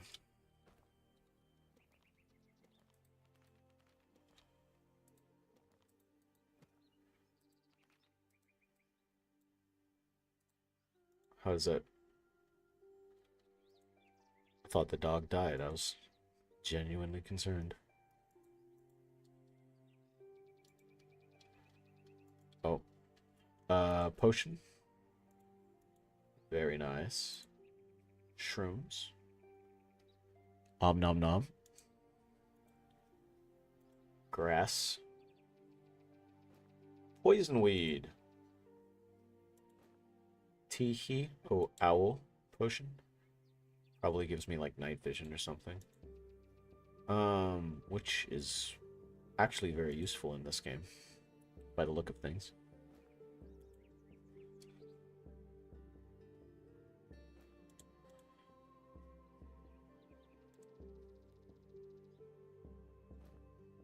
Lady Smock. And we can cook more if we want, but let's not do that. What's in here? Owl potion. Boil shadow flower in water for 5 minutes, then incorporate wormwood and drizzle cold oil over it. For the next 5 minutes, provides vision during the night. Yep, night vision. But I cannot sleep in that bed. I probably need to do that. There's no clock or anything that tells you what time it is in the game, so you kind of just have to go by how dark it is. Maybe there is. Okay, yeah. It's, well, no. Well, yes, it does. There's a clock. So we're at hour 0, day 3, here 764. And there is fast travel. Oh, but it uses hunger. That's interesting. Drag.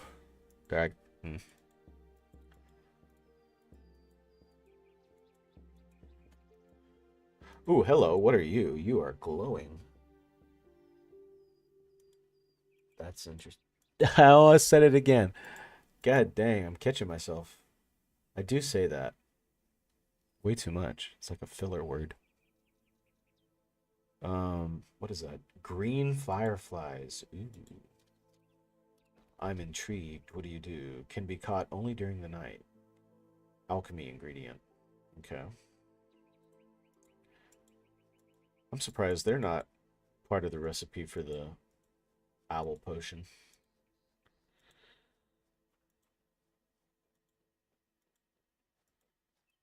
Do do do.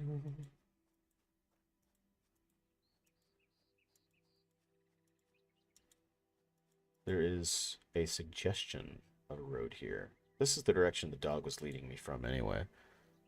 So I think we're going the right way. Oh.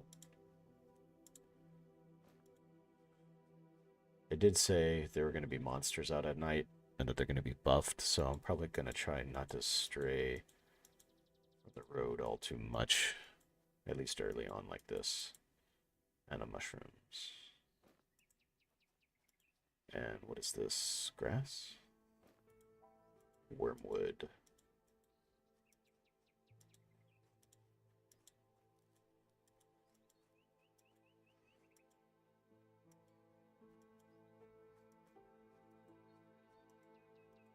Remain calm. We are investigating a report of theft.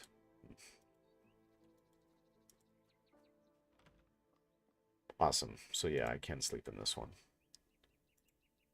How many hours do you wish to sleep? Hour 2, so that's like 2 a.m. Well, I mean, we don't really have any other responsibility. We ain't gonna be up there. Full 8 hours. Let's treat ourselves. There we go. Day 2. All right. Now let's start getting into... Hello. Oh, those are the guards. No, they're not. They're two different people. They're going somewhere. Or they're just world news. It is reported in multiple places near the Boar Fields and the road between Bara and the slave market.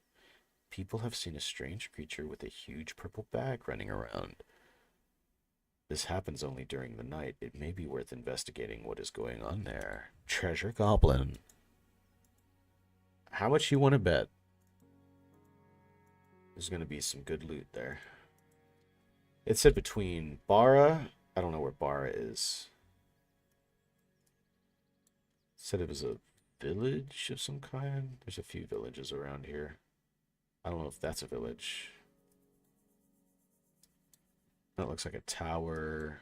Yeah, those look like just a bunch of towers. That may be a village. May not be a village.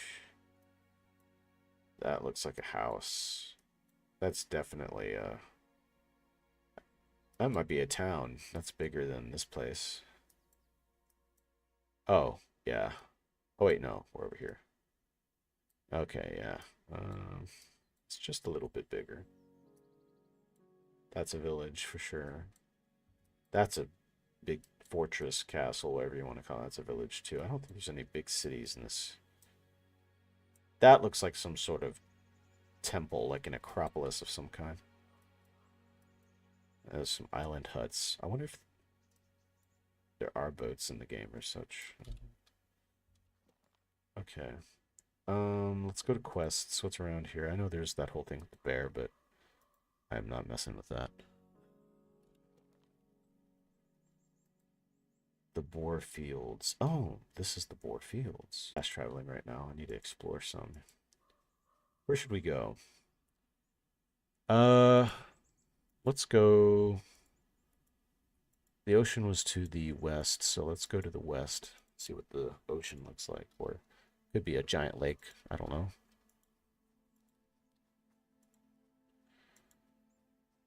Let us go then, you and I.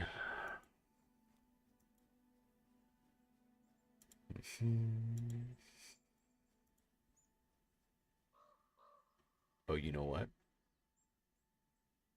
I remember this. I'm pretty sure this is taking me to the bear.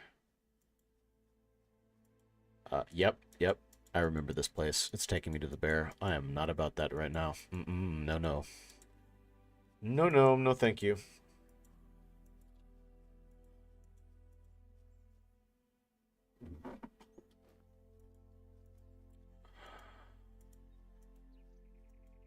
Oh, this looks trippy. It's like some place you get abducted by fairies in or something.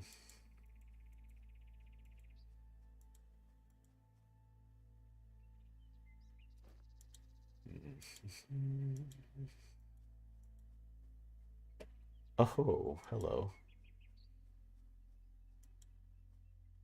A hand in the ground.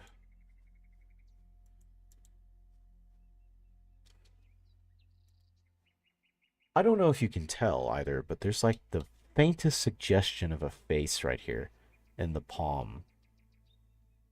I don't know if that's intentional. So like this would be the nose, that's the mouth. I mean, it's almost, it looks like a mouth with the chin here. You kind of lose it if you zoom in, but if you zoom out, you can kind of see the contours of a face. And it almost looks like they're wearing like eye bindings, like a sash around their eyes or something. Interesting. No idea what the context is behind that. You ever just look at things and see faces in them?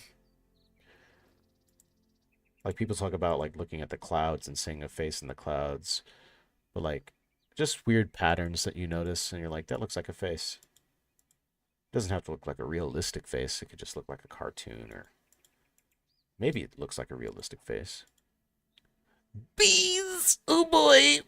Bees! What is this? Just a bunch of leaves. Are the bees going to attack me if I try to take their honey? Probably, because I'm not their keeper, and I don't... Did they use smoke? Pancakes? I'd prefer waffles, but We'll take it. Mix flour, bake, and drizzle honey over it.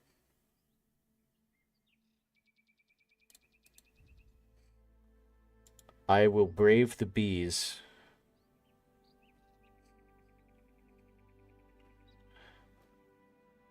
They do give me honey. Huzzah! And I don't get stung. Or at least there's not a chance to get stung that I can see. Full health? Yeah. Let's pillage the beehives. Why not?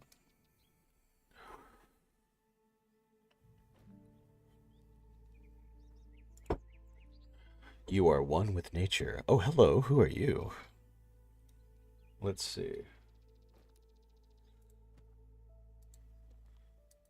I'm gonna guess that's one of the gods.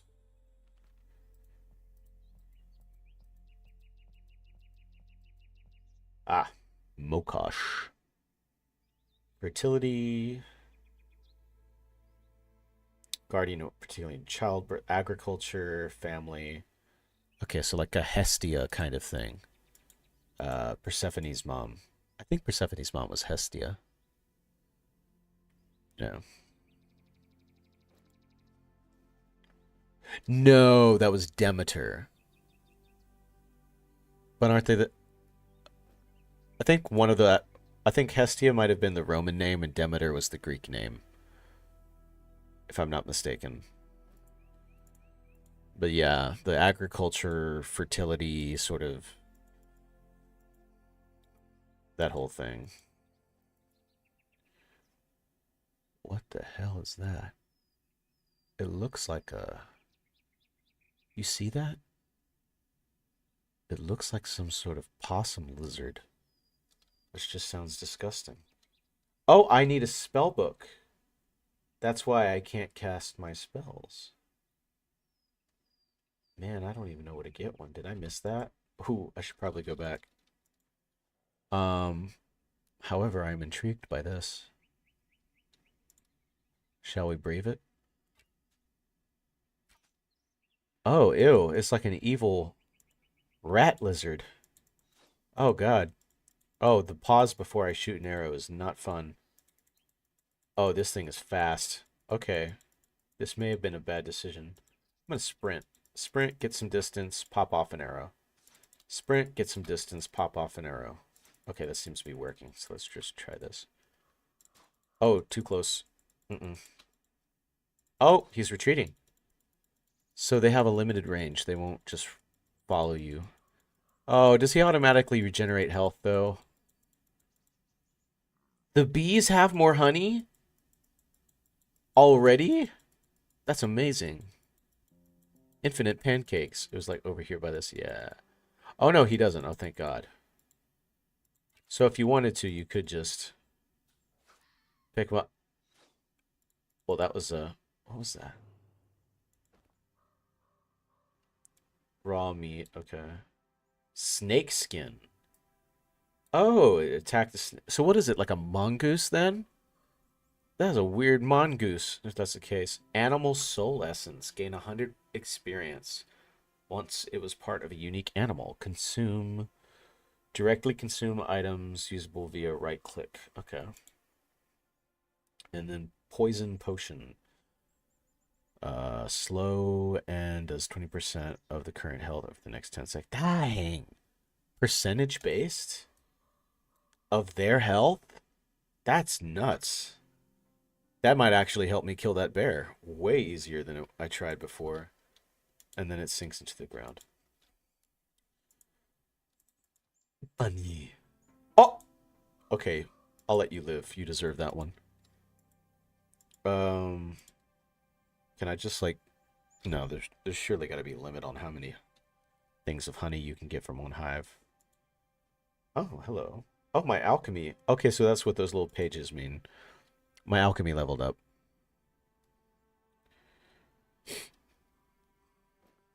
Cool.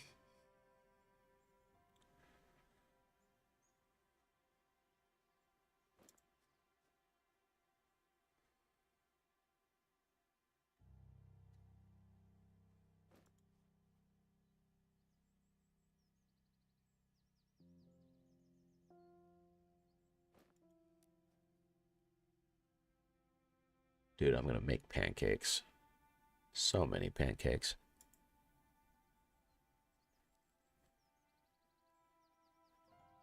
Hmm.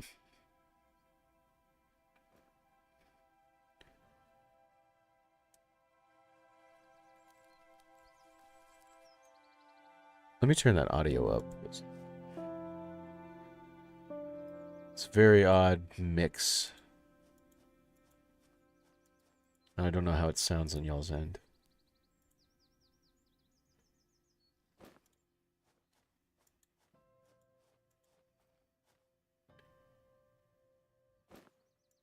Or Lady Smock.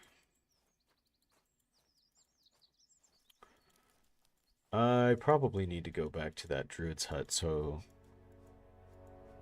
I don't know if he has a spell book or not, but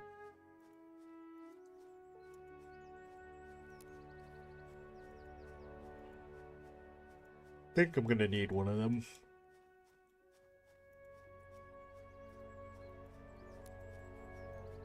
It's like down this way, I think.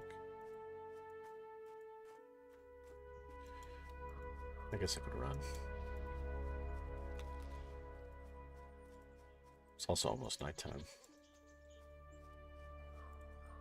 Oh! That goat is attacking me. It's also level 7. Okay, yeah, run away. What the heck? Oh, hello. That right there. Kind of like a maypole, but not quite, I think. Or like a pagan version of the crucifix. Like a Triskelion type thing. What the hell is that? No, we're getting the fuck out of there. That looked like an ogre. Or whatever you... Oh, that's a pig. Oh my gosh. Where was the, Oh, I am way off. I am way off. I thought I was over by the village.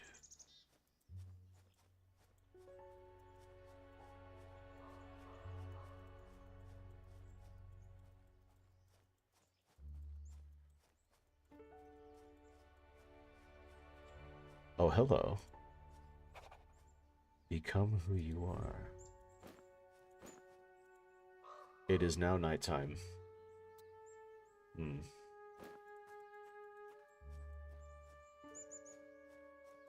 Oh. I thought this was like in a sectioned off portion of the world. Oh, do I have to talk to him again? Duh. Okay. It is written that gods will die and God will live. The supremes of the pantheon may flourish. Okay. I see.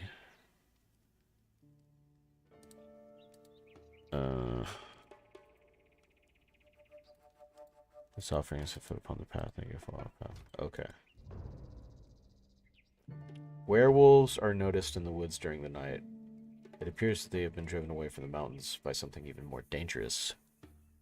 A dragon, perhaps? To stay safe, it is best to avoid traveling on open roads during the night. I mean, what's more dangerous than a pack of werewolves? Has to be a dragon, right? There's definitely a dragon in this game. There's got to be a dragon in this game. How can there not be? Although it'd probably be like a lindworm, like some sort of serpentine thing with... Yeah. Once an ability is assigned to a slot, you can activate it by clicking it in the action bar.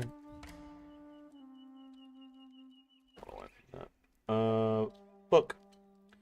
Magic damage 1.21, range 10, -6. What? Why? Why -6? Is it because I'm... Hold on. Oh. Was I encumbered that entire time and I did not know it? Okay. Attack speed 200%. Critical chance 10%. Unrelated to any particular ancient god. Okay. Ancient forage. Antique weapons and spell books from ancient wars. Interesting. This thing's old. Um. Oh. Morana's blood. Consumed to change mastery and skills. I only have one of those, so probably... Okay, so maybe the choices aren't as permanent as I thought they would be.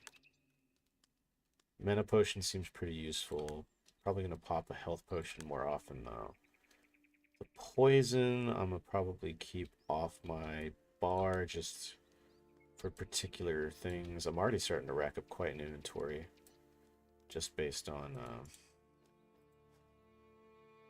oh yeah, no, wait, transfer none. Just on all these ingredients. So I wonder if I'll have a place to put all my stuff. Surely so.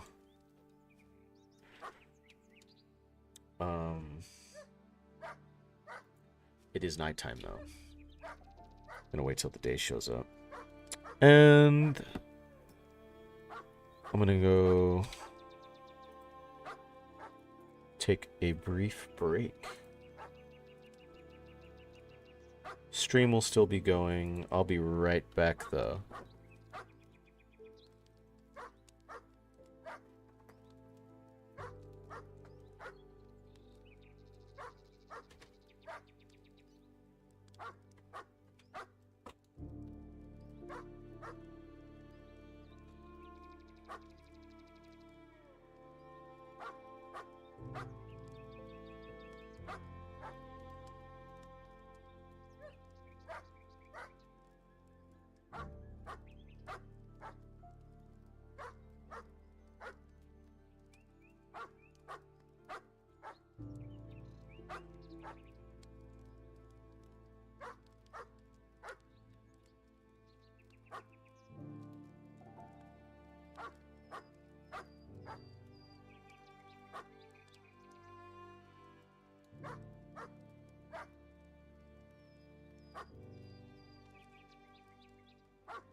Alright.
Cool. Had to get my coffee thing going. So now it is daytime. Daytime, nighttime. So we have our spell book, we have our mastery stuff. I did level up. Yeah, before we start getting into any kind of combo territory, again, that ability is useless. Before we start to get any of that... Ooh, meditate's actually pretty good. In terms of recovery. Also, I wonder what the interactions between fire spells and frost spells. Like, do fire spells negate some of the effects of frost spells? Or are they independent from one another? That's something I need to consider. But I think we're just going to put points into what we already have. And just make that thing ludicrously powerful. Although I might be doing myself a disservice because it may become more expensive to cast. I don't know. Oh, the dog is now leading me over here. Hello. Yes, puppy. Where are we going?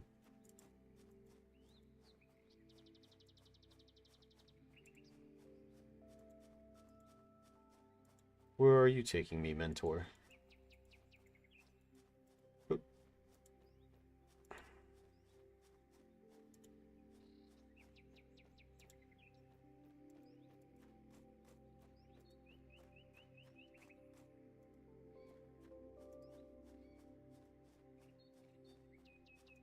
I forgot I could just click on him.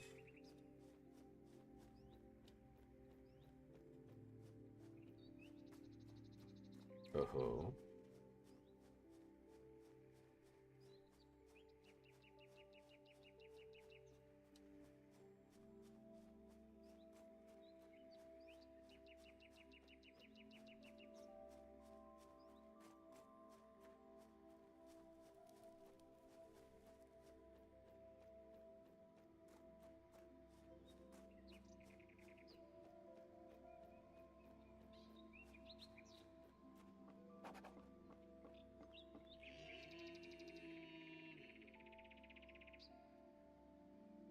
Ah!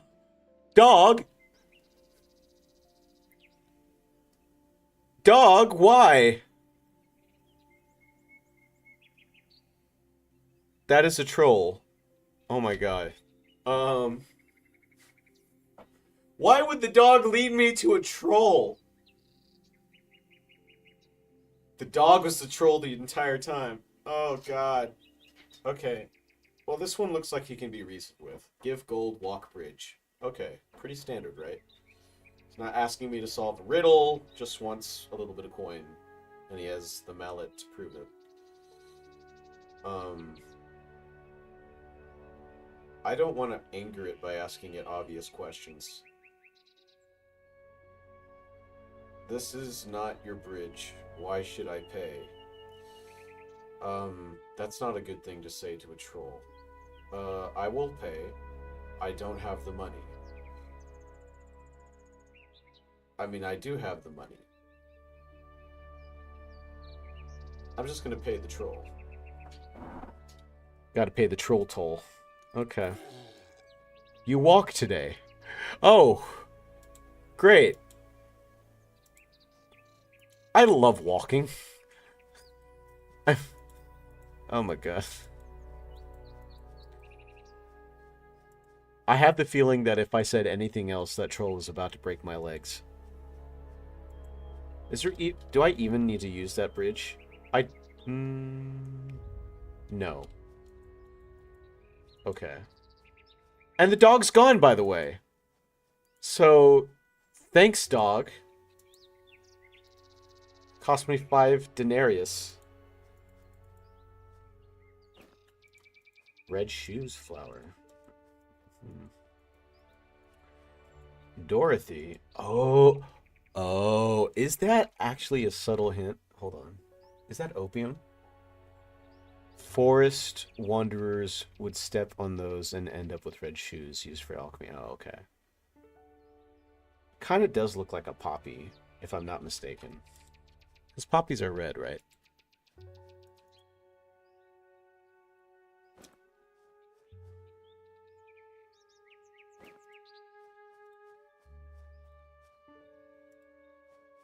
Hmm. So we are on a cliff of some sort. Collect all these herbs. Is that nettle? It is nettle. Hmm. More mushrooms. Oh my god. What the fuck are you? Die.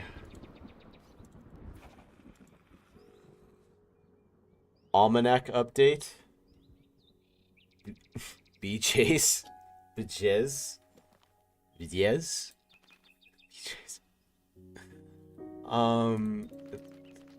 Beasts, right? No, creatures. Is that not... Oh. I like that. So you get more info the more you encounter them. Combat weaknesses, and then I assume this portrait gets filled out more. Because that doesn't look very complete. Monstrous creatures of various forms that travel in groups and attack anyone they come across. They are active at night and calm during the day. Well, obviously not. Man just jumped me. They look like ghouls. As opposed to goblins. I do have like some sort of standard magical force damage here. Oh, I should probably run. And then blammo, get him with the fire, and then bammo, cool. Big peasant axe, gonna sell that. Denarius, well, I paid for the troll. Ew. BJ's tongue. Okay. I don't know how to pronounce it. Does he say Bjez? Bjez. Let's go with Bjez. Bjez. Oh, it sounds too much like, yeah. Try to be mature, Aaron.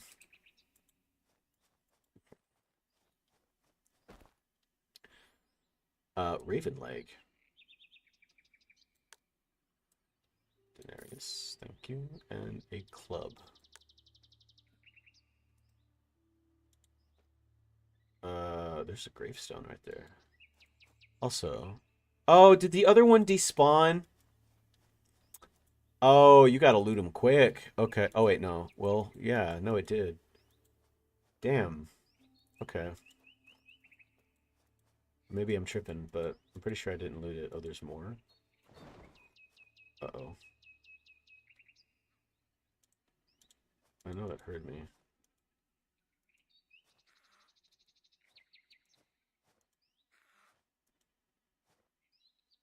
Yeah.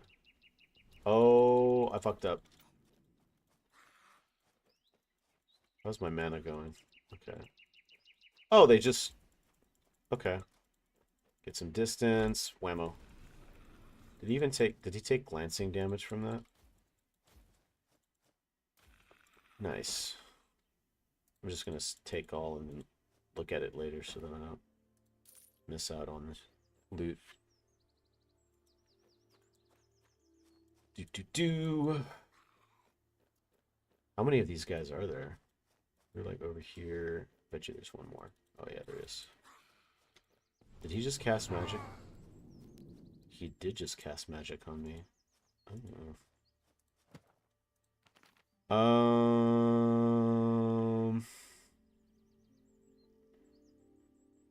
meditate. Is that channeled? Oh, but I also have incentive for investing in light, though, because that reduces the cooldown. Yeah, I don't think we're going to touch this tree.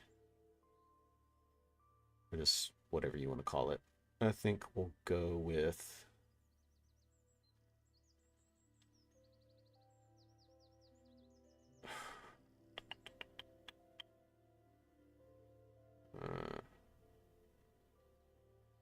yeah, I don't have anything that stuns them.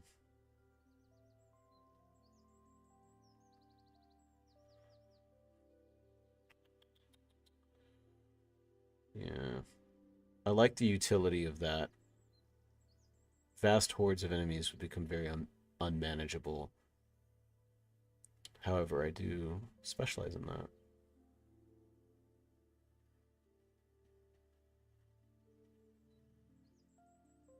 I am curious. I don't think that's local. But it could be. If I wanted it to be. So yes, it is. Meaning.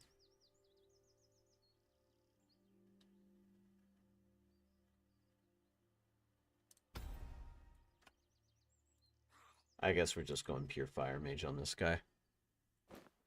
Why not? Okay. Oh, it is local. Get some distance, pop off one, pop off another.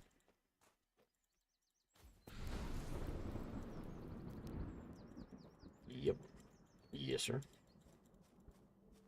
Record damage scored, God's favors, +1. Oh. What does that do? Oh, I leveled up again? Wow, okay. We're leveling up quick. I wonder if that would be in the almanac. It is not in the almanac. Progress? No. Quests? No. Map. Character sheet. No indication. Virtues reflect the decisions you made as part of the main storyline, and they will enhance your experience in the selected side. Once gained, virtues are never lost. Okay. I am sort of low on health here.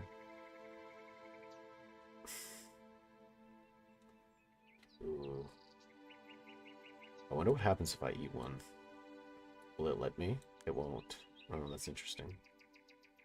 You'd think it would. I guess let's eat these.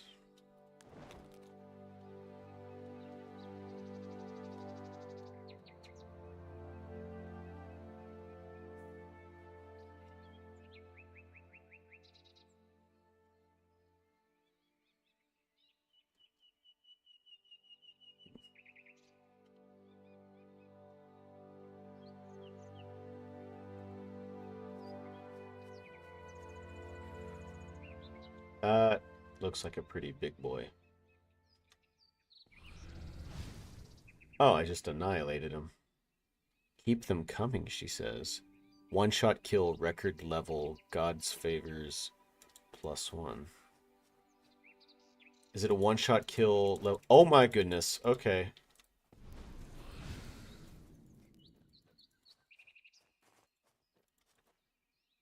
So that's interesting. It's kind of like achievements, almost.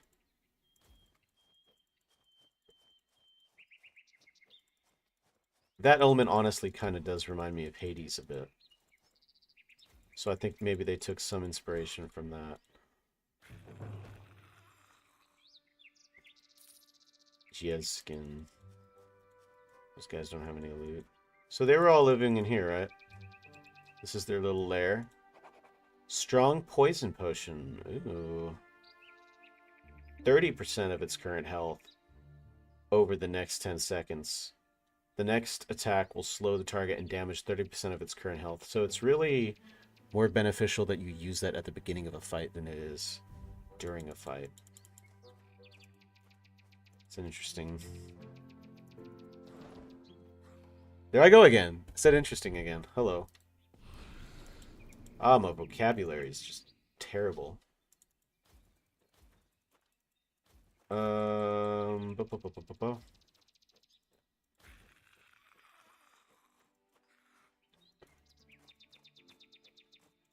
Come on, you little varmint. There we go. Did they build this wall, or did they just crash here? It kind of looks like they ramshackled this stuff together. Because one of them walked out of that little hut. But there's also, like, nothing here. Which begs the question, what were they protecting?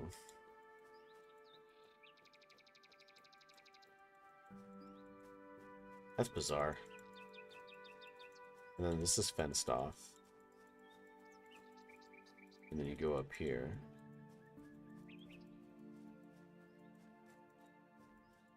I didn't get the impression that they were like civilized creatures. So that's odd. Well, okay, maybe they just cleared out whoever was living there. It's possible. I heard a pig. Oink oink. Oink oink goes the pig. The pig goes whatever they sound like. Oh, that's a deer.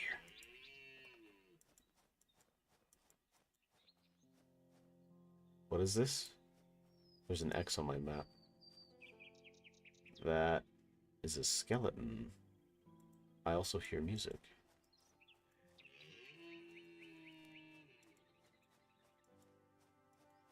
Do I have an objective here?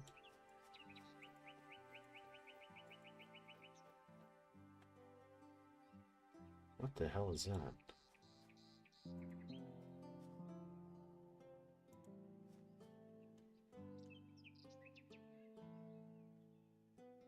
Oh, there's dog. Dog was leading me here? To a goblin minstrel? Hold on. Y'all enjoy the goblin minstrel while I go grab some of my coffee.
Oh, I took a knee. Look how respectful my guy is to this goblin minstrel.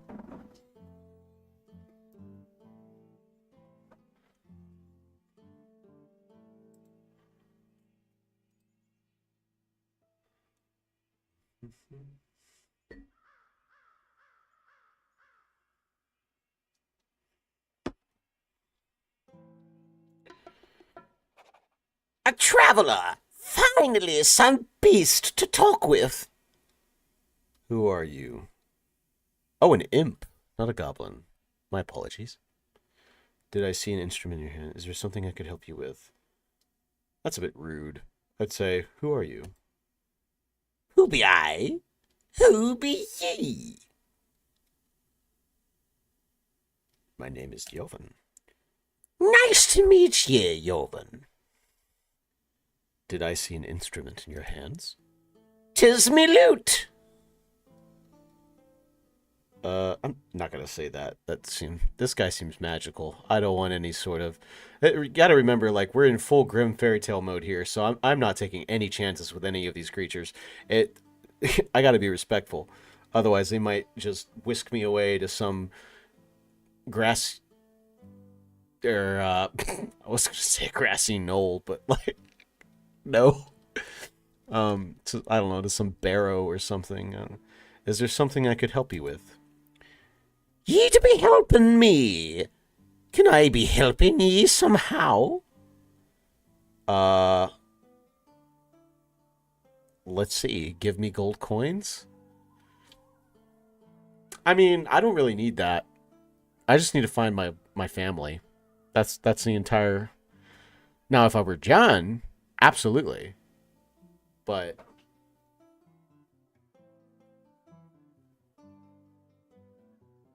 then again, I'm not. But gold coins and the getting of gold coins is not very specific. So I'm going to say I don't need help either. I'm afraid to say that, though, as well. I'm overthinking this entirely. Let's just say, give me gold coins. I really don't want to, though. Oh my gosh. Okay, let's say I don't need help either. But what if he does give me gold coins? Okay, we'll pick gold coins. Let's see. Give me gold coins.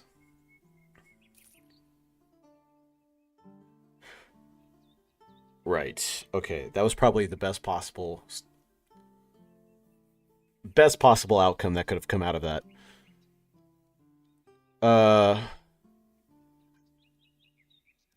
Goodbye. Wait there. Let me be introducing myself properly. Go ahead. They call me a taskmaster. I be good at giving tasks, you see. Oh no, we're on the game show. It's Greg Davies.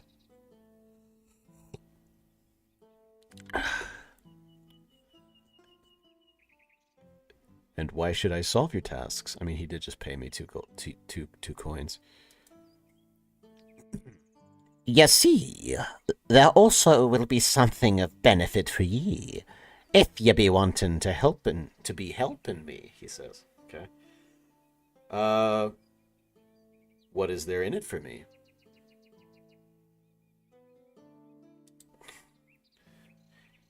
Ye will be bringing me the key, and ye can keep everything else ye find. I'm giving a key to a goblin/imp. I don't know if that's good. From where? See that graveyard down the hill? In the middle of it there be a grave. All right. Wait. There be a sword. Do not take the sword from the grave. I want the sword from the grave. But I'm a magic caster, so it's probably a bad idea anyway. I really want that sword. Be prepared for combat, as death will have permanent consequences on your journey. You can scout the area in spirit form by holding the V key on the keyboard and right-clicking on the ground. Really?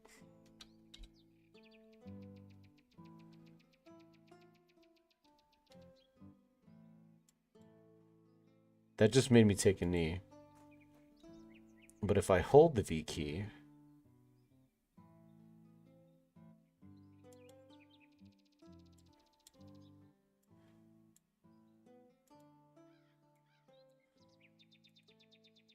Okay, interesting. I'm also kind of nervous. Like, what if I do this for too long? Do I just die? That'd be a weird mechanic. Be an interesting one. There's a torch. I think that's just the shadows. Is this your house? It's an alchemy table. Healing potion. Healing potion. Mana potion. Healing potion. Healing potion recipe. Okay. Without music, life would be a mistake. Agreed. Your items are safe in your chest. Aha! The first little dormitory for our character. Very good. Let's put this armor here.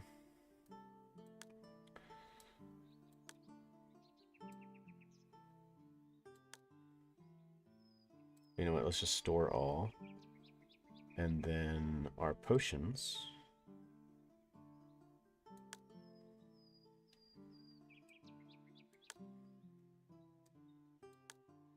We'll put there. And we'll just have a few backup food. The raw meat if we need to cook it. And then we can make some potions as well here. That's a trophy. You can sell them to collectors for twice the price. Okay. Good to know. So I wonder if the collectors are going to be pretty specific about which ones they want.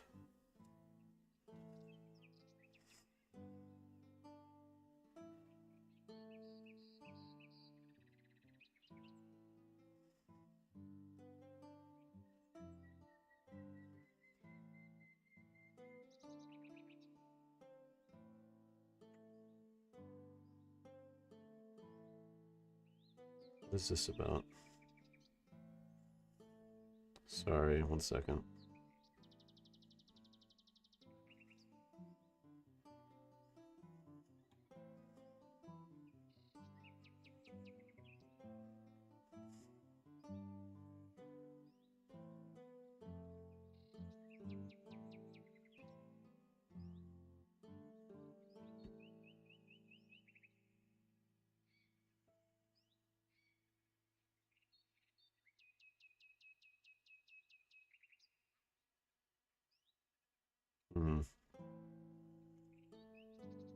Must be for another thing.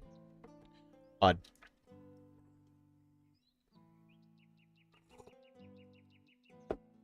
Okay. Owl potion. That's useful to have in a pinch. Torch is always good. I don't know if they run out, so having a backup one is probably a good idea. Everything else, though, can go in there. That lightens up our load considerably. Let's see, Nettle, Blessed Thistle. I do have both of those. Ooh, a major mana potion. Lactarius Indigo. I think I have one of those. And a mana mushroom. I think I have like maybe two. The strong poison potion. I have the ingredients I need for that. I'll probably use that on the bear. A strange man appeared in the Bara village in the swamps. He trades with items never seen before, and some even say he is a trader from the underworld. The villagers are uneasy, and it is only a matter of time before they ask him to leave. If you have some coins to spare, hurry to Bara before this strange trader leaves. Ooh, I wonder if that...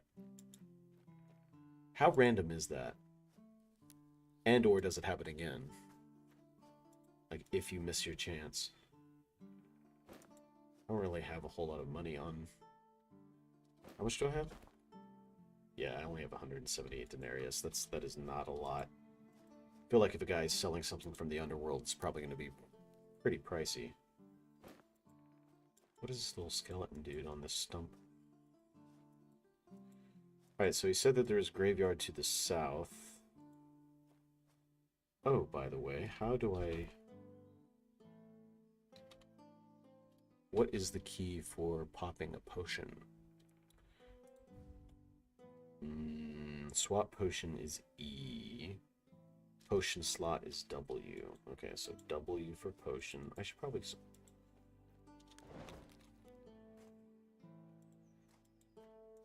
Yeah.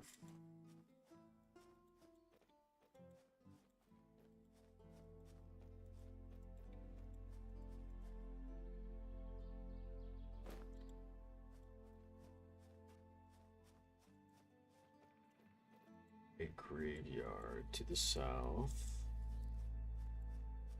Gotta be pretty close by. Ooh, I hear wolves. Now I hear pigs.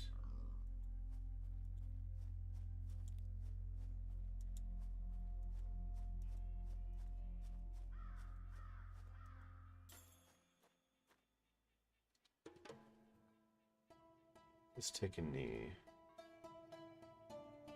That's an interesting formation over there. Okay, that's just a cliff. Ah. This is a village.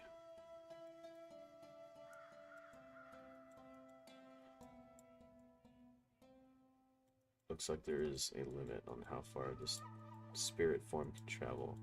I say this is a village. That's not really a village. It's more of an isolated shack. Like almost the base of a tower or something.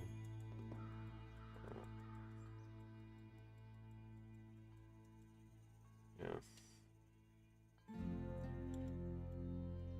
Okay. That's... I wonder why they gave you that ability. As a way to compensate for the permanency of character death here?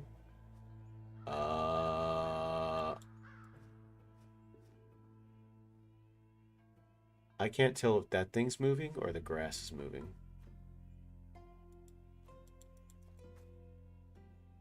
Oh, that's trippy. It looks like it's moving. I thought maybe it was some sort of like giant monk. Okay.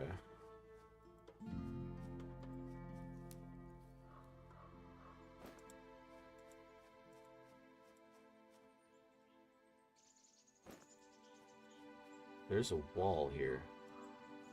So maybe this leads to the village with the grave in it.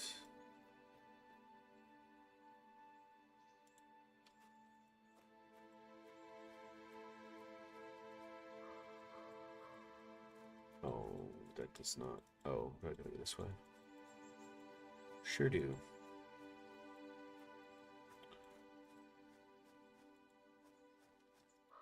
Alright, let's check this out. Seems like we might encounter quite a bit of difficulty in here. Well, there is a... Yep, okay. Plenty of graves. Skeletons. Okay. And do not specifically pick up the sword. Got it. Retrieve a key from the grave located downhill in the graveyard. But you don't want us to take the sword that is on another grave or that grave. Uh-oh. I already forget. Now, if we're chilling... Oh, it already started with that? Okay.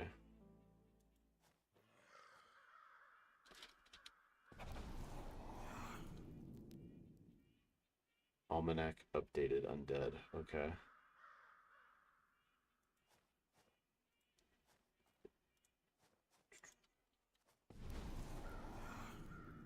Got him.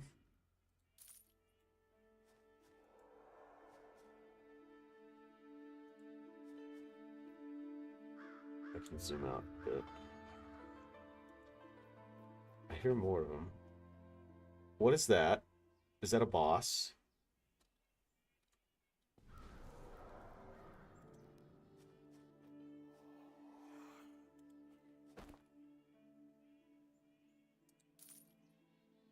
Ah. Ooh. I don't use a sword. Our bodies are buried here and we will raise again once our master is back. He is the one who will purify our souls. He will bring us back from black. Do not take his sword. Do not touch our grave. This is the message for you, the brave.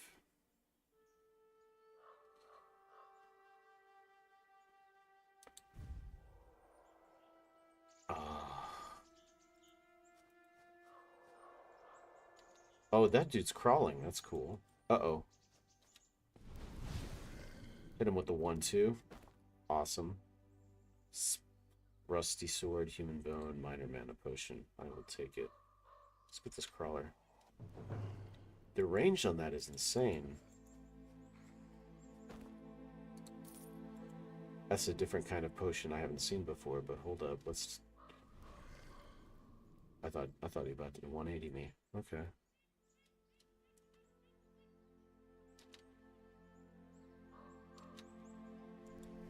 Oh. Do these guys respawn?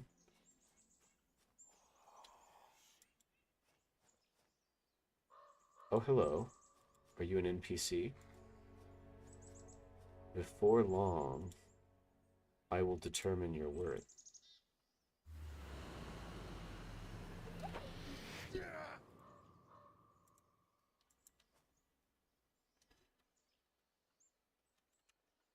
Did you see that? Or was I tripping?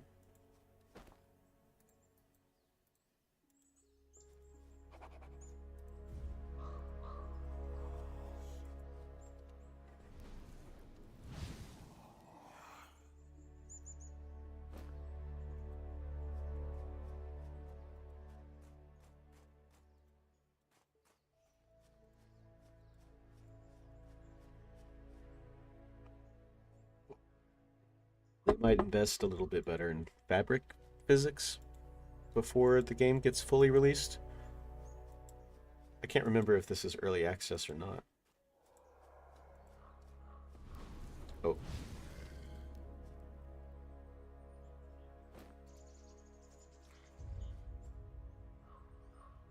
It should be fine. What is this? I was out hunting in the woods when I was suddenly attacked by a group of skeletons.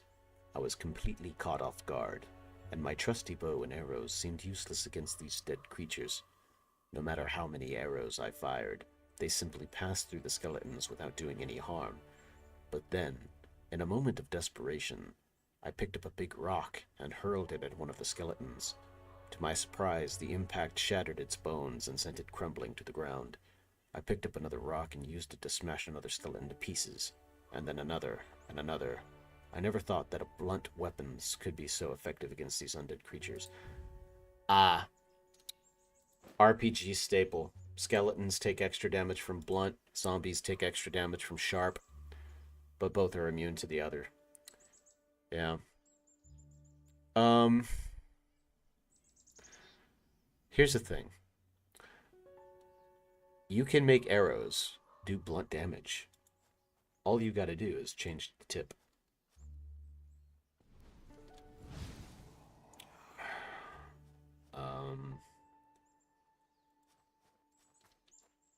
So, why are you gold? Dream flower, a long road ahead of you. Collected a dream flower, God favors +1. Okay. Not sure. I still don't know what God favors do. Yeah. Yeah, you wanted me to think that you were just slaying there, but I knew better. That is a purple mushroom. Is this going by like rarity here? Like the old green, blue, purple, orange? God's blood. Ooh. Legend says that this mushroom grows in the places where gods spilled their blood. Well, there was one of them right over there. Standard bag. Unlocks a new set of slots when equipped. Oh! More storage space. Failed potion at random. Heal for 100 HP or take 100 damage.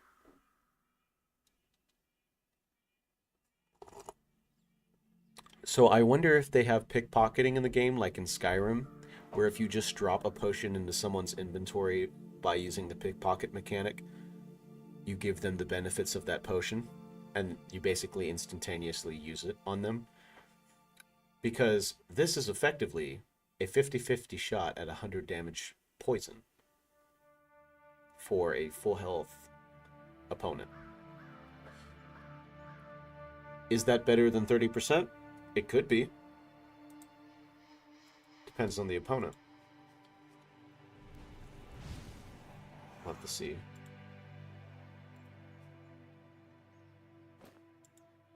So I still got to get the key. I kind of want to grab the sword now, because I'm like, what if... But at the same time, I kind of... Why is this empty? I lucked out with these fellas, because if I came up to them with... I don't think a sword would work either. Or a sword probably wouldn't be as effective against them if the whole point is they want you to experiment with different damage types. And they were emphasizing blunt. I don't think... Okay, we are in this graveyard within a graveyard. Which gate does it open? Maybe a dog will appreciate this. Oh, they got me with the dog. I wasn't going to take the bone. But okay. Although, you know what? No. Put that back. Can I put it back? I'm putting it back. Just the one. No, give me... No. No. Come on now. Whatever, fine. That dog made me pay an unnecessary troll toll, and I hate paying tolls. Not that I don't. I just don't like it. Oh.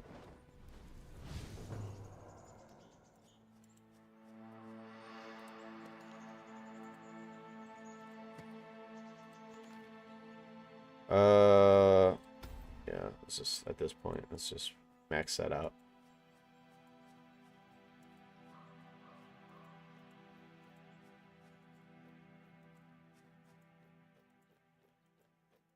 Now I gotta go talk to the minstrel. The impstrel. That's a good name. The impstrel. We'll talk with the... I would never call him that to his face. I think he would find that very offensive. But it is funny. The impstrel and then the treacherous mentor who works for the IRS, making me pay troll taxes.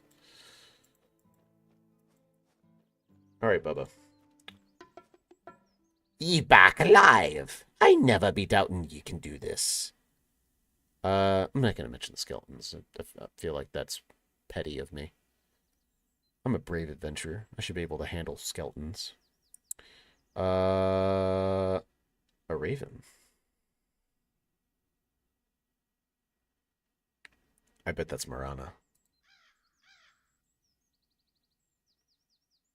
Oh, wait a minute.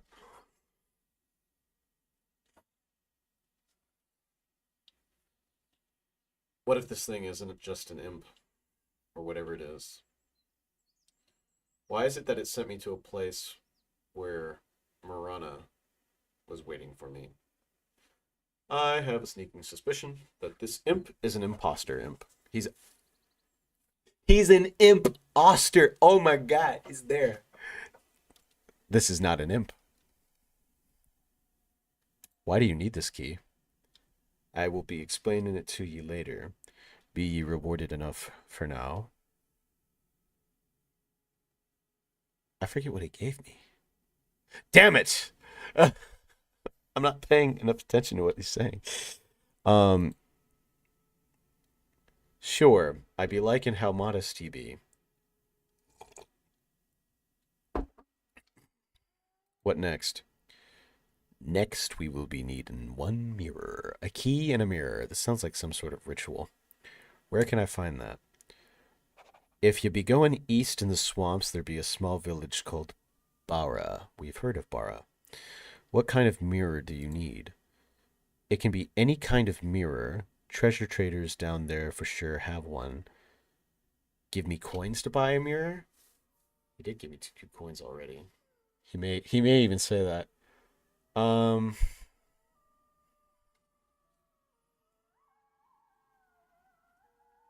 It's reasonable, you know?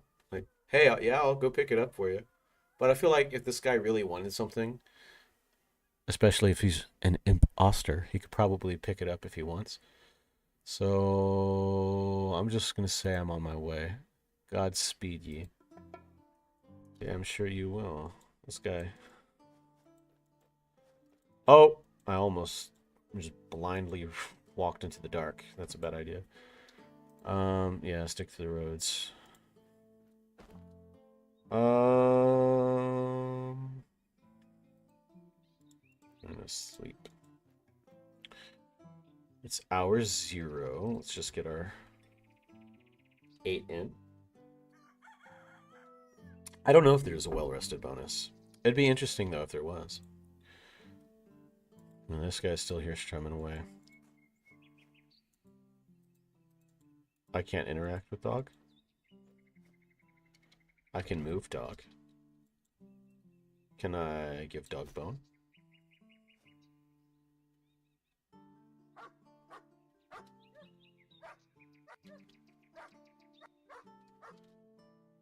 Hey! We did it! We got an achievement. There we go. So you can interact. Interesting. So items can interact with people if you lay things out. Maybe that was a special case. Dude, what if I grabbed the sword and laid it at his feet?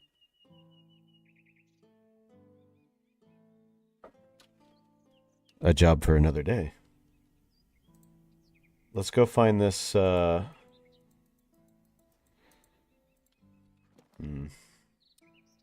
that's Bara? Okay. I don't know why I thought it was, like, further. La la la la la la. What does that even mean? Is that telling me that that enemy type is there? I wish it had a legend. Told you what certain symbols meant. Even though they're pretty self-explanatory for the most part. There's just a few I feel like could be a little bit extra.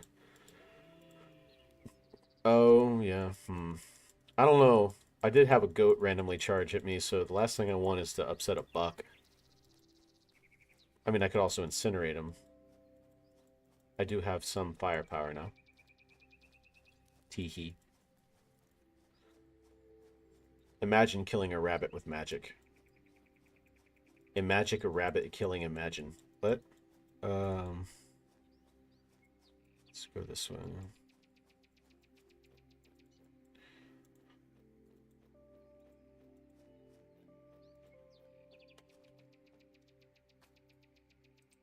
Oh, you know what? Let me go to live chat.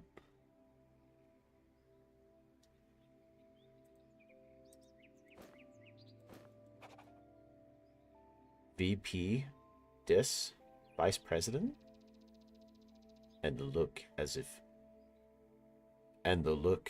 it were some woe fell upon me in dreams I had got, upon future and a distant archipelago, upon ideas and many a new thought.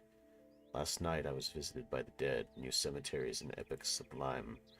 Like to a victim towards me they sped, like to the hue of the brevity of time. VP Dis.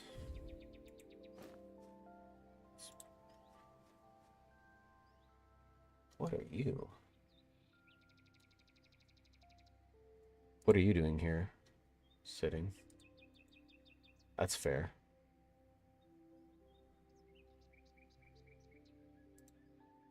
You don't know why there's potions on the road? Been there when I come. Okay. This dude has horns.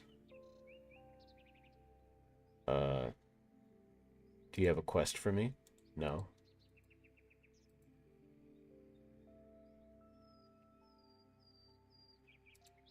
You don't know your purpose? What is your purpose? How?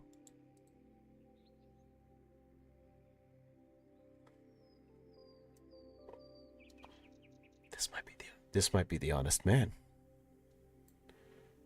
I am honest. Every animal is honest.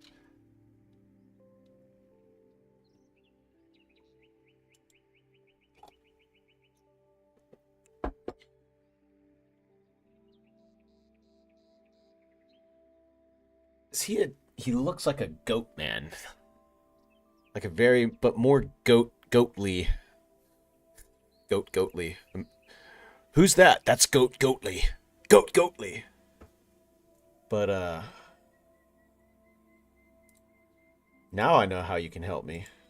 I need you to talk to Diogenes. But he says he is an honest man. He also claims to be an animal. I don't know if Diogenes will accept that, but we'll give it a shot. He does accept the designation of being a dog, hence he arfs. So, if so...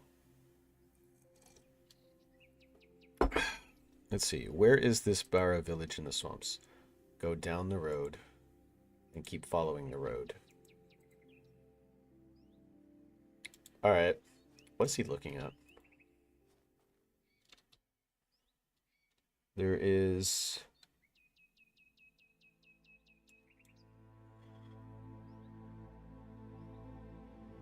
a skeleton, a cart that crashed. He's just sitting here, looking at something. I don't think he has a vantage point to the valley below. Is he somehow connected with this cart thing here? He says he's an honest man. Every animal is honest.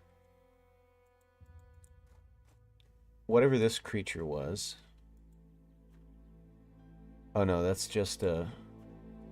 Ain't that how they tell you to sit in an airplane if the airplane is crashing? You gotta sit with your head tucked between your knees like that.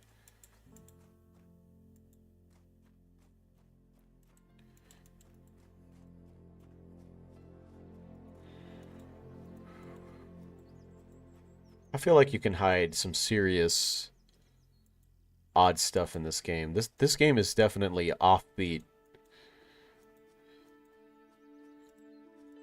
Not in a bad way. Okay, I'm sorry, Rabbit. I didn't mean to barbecue you, but... There we go. Follow the road, stick to the road. Hello!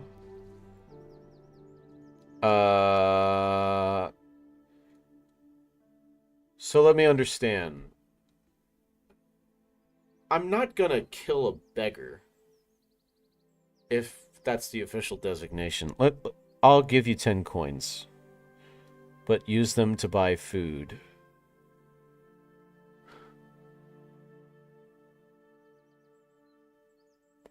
Oh, I'm not gonna kill him. Can I just walk away? I can't. I have to choose. Okay. Sucker. Alright. Cool. What? Big sucker? You're not being grateful. Give me back the coins. Or else I'll starve, so you said...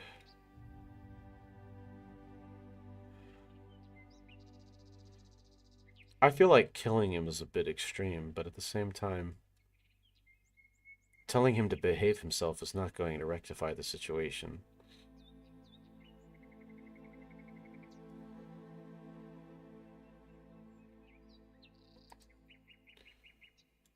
I did get XP for that. I can keep talking to him. Okay, so this is interesting. Most of these sort of scenarios, this would already be done with, so... There's not... I wonder if this is connected with the whole light-dark affinity thing. I'm so sorry. I didn't mean to say that. I actually wanted to thank you. What if he has Tourette's? Can you imagine? Oh my gosh. Can you imagine if there was actually someone like think about a guy who's out on his own, out ostracized by society,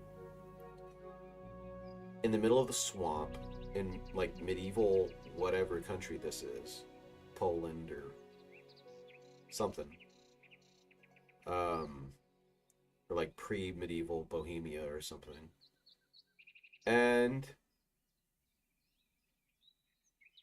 imagine if every single time someone gave you something, you had a Tourette's tick where you said, sucker. Dude. Is this game teaching you not to judge based on appearances or first impressions. This has the possibility to be very profound. And that's the only thing I can think of. Like, there might be another reason, but... It is! It is, Tourette's! Dude! Look, I swear, I did not call that. Well, I called that. But I did not, like, I didn't know that beforehand. But dude, I was right. Oh my gosh. That's crazy. And he was expelled from his village. I'm too good. Whatever, go so... No, I'm not going to be callous about it, obviously. Let's do the right thing. I'm sorry to hear about your situation. Best of luck to you. Thank you. Seeing the good in the bad. Thank you. Dude, imagine. There are no moral phenomena at all, but only a moral interpretation of phenomena. And they put that note right there. So this is what they mean by meditative experience. So I really got to pay attention to dialogue options, because every single dialogue option seems to be loaded. Like super loaded, which is good, because not a lot... There's another one of those hand statues again. They have to be connected somehow. I don't know how, but they have to be. Like, because most dialogue options in video games are very, like, you know exactly what you're doing when you say whatever it is that you're saying. They don't explore the depth of a character very well. But now, obviously, if I was, like, role-playing this, but at the same time, if I was role-playing this, which maybe I should, Jovan is an escaped slave. He knows what it's like to be ostracized from people. And he knows what it's like to be desperately in need. So I feel like that Jovan would have made that call anyway.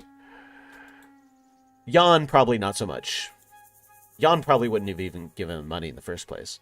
I don't know about Yana, but...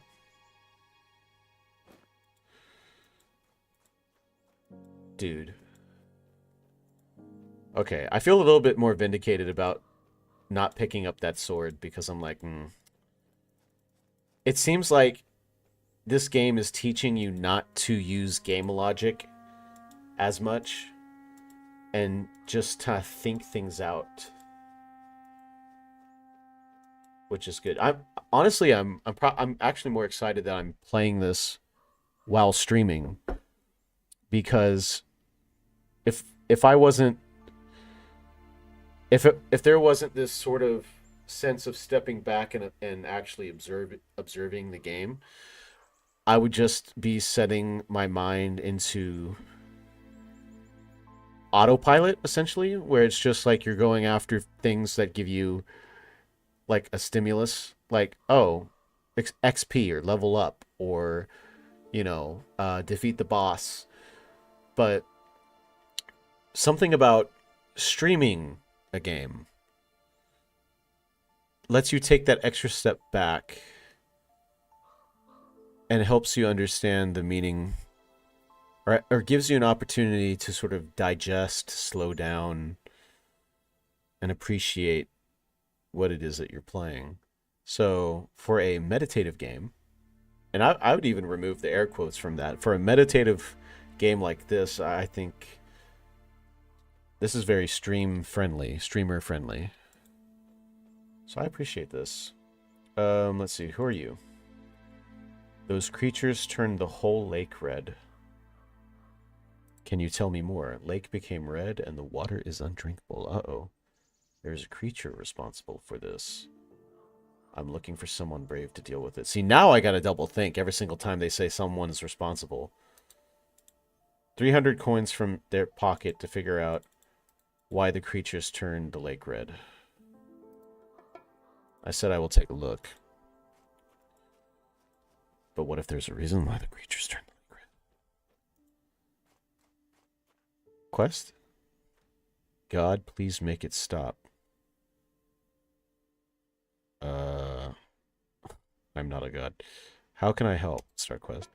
Almost every night, someone takes a shit in front of that house. Is this your house? An old man died, and now I'm trying to sell it, but no one wants to buy it because it stinks. An old man? Not your old man? I will investigate. They drop it deuce at night. Well, it just became night, so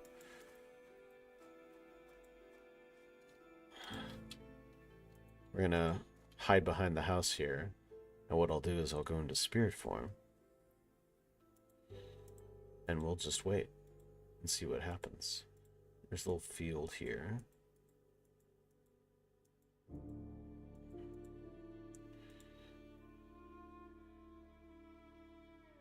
I wonder if that's gonna, if I put my light here, if it's gonna send them, whoever it is, away. And there's no one in this house, right? Oh, it won't show me. Oh, he's got a little window. Why can't he just look out his window?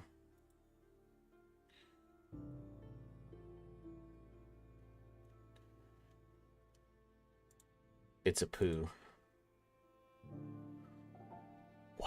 What if it was a bear? It's a poo bear.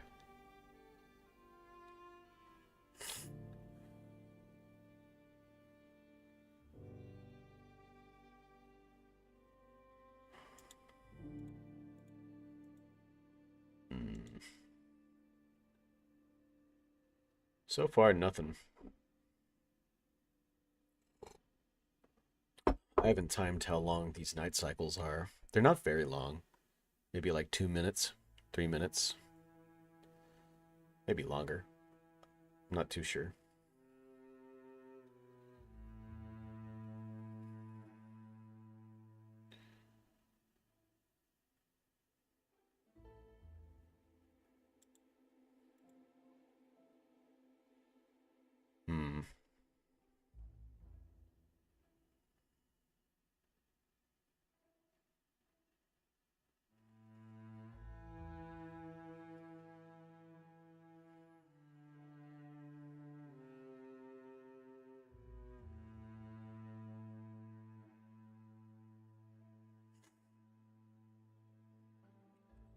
There's no clock on the HUD, so I don't know.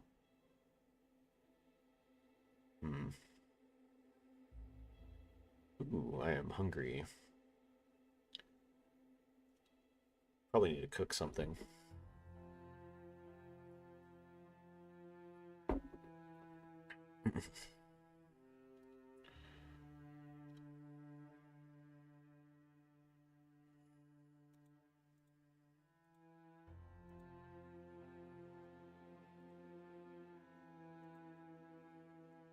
Oh, hello.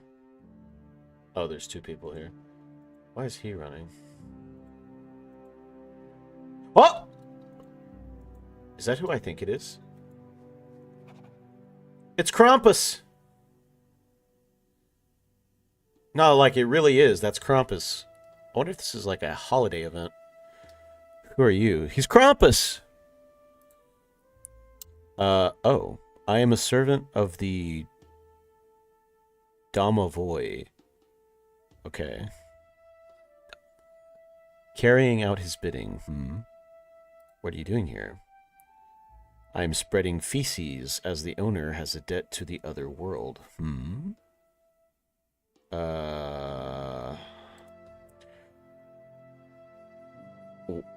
You're spreading feces. This is the request of the old owner? The old owner. So the one who died. So the one who died is asking you to spread feces on his house so that the new owner can't sell it. What is his debt to the other world? 40 days after death, a soul send-off must be organized, but it was not a funeral. Okay. So they're going to sell this guy's house and they didn't give him a funeral. Okay. What do we need to What do we need to stop this? Now, as 40 days have passed, you must organize a feast and fire to set the soul free. I will tell the new house owner. The name of the soul is Radovan. He will be free to visit Nawiya then. Debt will be paid. Oh, I wouldn't follow him. Dalmavoy, though? What is that? Is that a servant of the Dalmavoy? I wonder if it's like the Dagda from Irish. It's not here. Must be. It's not a demigod. Krampus! It was Krampus! I was right! Oh, combat weaknesses? Bro, I could have fought him. That's wild. I would have lost. Emerging from the underworld, these mysterious beings... Oh, there's more than one! Are summoned by departed souls and deities to perform tasks in the mortal realm. With supernatural agility and swiftness, they traverse the earthly terrain, moving unseen by mortal eyes. Their target locations vary from hidden caverns to abandoned ruins as they navigate the shadows to secure the prized possessions entrusted to them. Huh.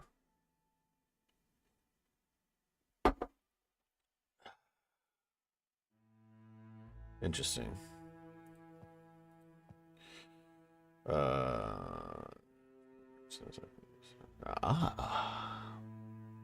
I wonder if that graveyard is somehow connected to this village. It's possible. But no, Domovoy, I have no. Faction? Demigods? Oh. Imps have been used as messengers of the gods for centuries. As a reward for their service, they are granted eternal life. As part of their agreement with the gods, they are not allowed to betray them. Doing so would result in their death. A taskmaster works for the Christian god, and their word can be trusted as being a request from God himself.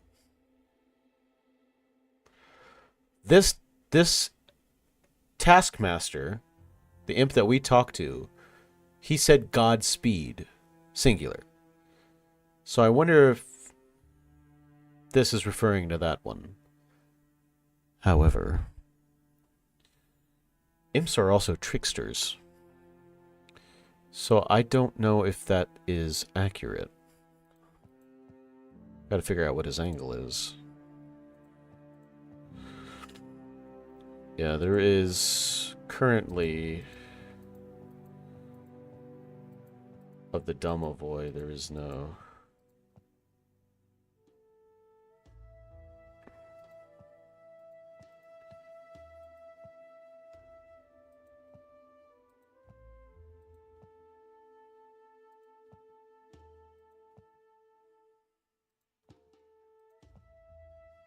Yeah. And this is the chick that was checking us out. Yeah, in the graveyard. Mortality in winter. With the sickle. With a raven and a sickle. Female, winter. Kind of like Helia, maybe, maybe not. No. Persephone, probably more like Persephone. Ooh, duh. Hecate, or Hecate. But not really. Looks like, kind of, but the sickle and the raven. It's like, that's interesting. More purely death, like a feminine Thanatos. Assuming Thanatos was masculine. I think it was because of Os at the end, but.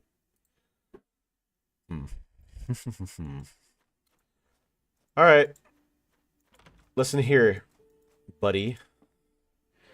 Have you learned anything from the people? Cleaned the shit already? Radovan didn't receive a proper burial. He is punishing you until it is sorted. Wait, Radovan, he is dead. How do you know his name anyway? A demon from another world told me we need to organize a proper burial so that his soul is free. I will sort it out. I want to get rid of this house. Do you want to buy it for 25,000 coins? Not until you do the funeral.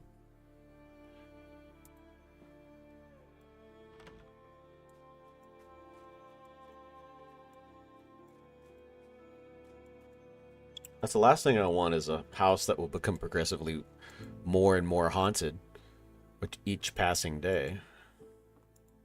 Keep walking. Your face looks familiar. Oh! I have to remember, I am an escaped slave. I almost forgot that shit. Dude. When the guard said your face looks familiar, that reminded me of Joven's story, how his wife got caught at the market, and then when he went looking for her, he got caught. Dude. I don't know if I can get caught again. But that's probably a good enough reason to sort of stay away from these villages. However, I do need to purchase a mirror from one of these people, which may necessitate meow. Is that a cat? Oh my goodness, it's a cat. Can we feed the cat? I don't want to. Oh, how do you? Oh no, not wrong meat. How do you just select one item? Oh goodness, no. That seems like a lot of nutritional ways. Let's give the cat psilocybin. Yeah. Let's not. Dude, that would be animal cruelty par excellence, man. Giving psilocybin to an unwitting human would be cruelty. I feel like, especially with psychotropic substances, you need to have consent before. Because who knows what little journey you're gonna go on. Never done them myself. Kind of almost don't want to. Because I'm like, I feel like anything that I would, if I did learn anything, you know, like really and truthfully about myself, I don't feel like I would have earned it. And do you need to feel like you earned something in order to positively benefit from it? No, not necessarily, but at the same time, I feel like it would cheapen my experience. And maybe that's just, I don't know. That's a conversation for another day, but this is a meditative game. So we meditate on things. This is the guy who wanted us to help with the lake sitch. I'm almost afraid to step into town. But let's try it. If he does end up getting captured, then that's just kudos to the writing team. What did you say? You sell trophies here? Oh, I've got trophies. I see an adventurer before me. I'm afraid you sold the last one. I am more of a buyer here. What are you buying? All kinds of trophies. Oh, I left them at the house by task.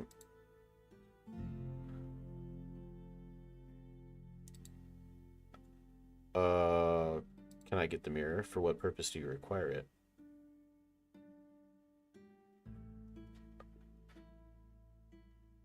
See, this game is gonna stress me out, but in a good way. Okay. Because when you meet an NPC at the very start of the game, and they ask you, "I'm looking for an honest man," are you gonna be that honest man? Are you gonna prove him wrong if he thinks you're not?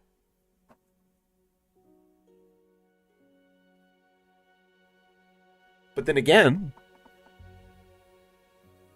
I don't have to tell people everything I know. I do need to look at it myself. I need it for more than that too. Um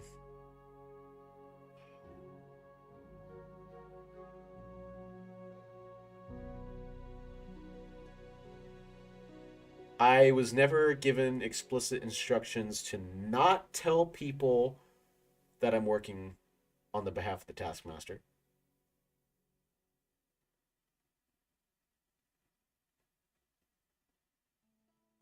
So I'm going to just be honest.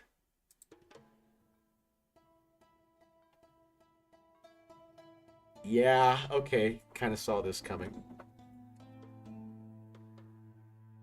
Genuine question. Why does it concern you? I worked for him a few months ago, just like you. I'm hoping to see him again. Uh-huh. You're hoping to see him again. What do I feel like that? I mean, this guy is bare-shirted. Oh, he's doing the thing. He's doing the big guy. The big guy cross arm hold. Yeah. Oh yeah, man's on the vengeance agenda, 100%. What do we do? I don't have any other leads. I talked to this guy about the mirror. I don't know if he's the only merchant around, but I feel like a mirror in this kind of society would be a very rare, luxurious item.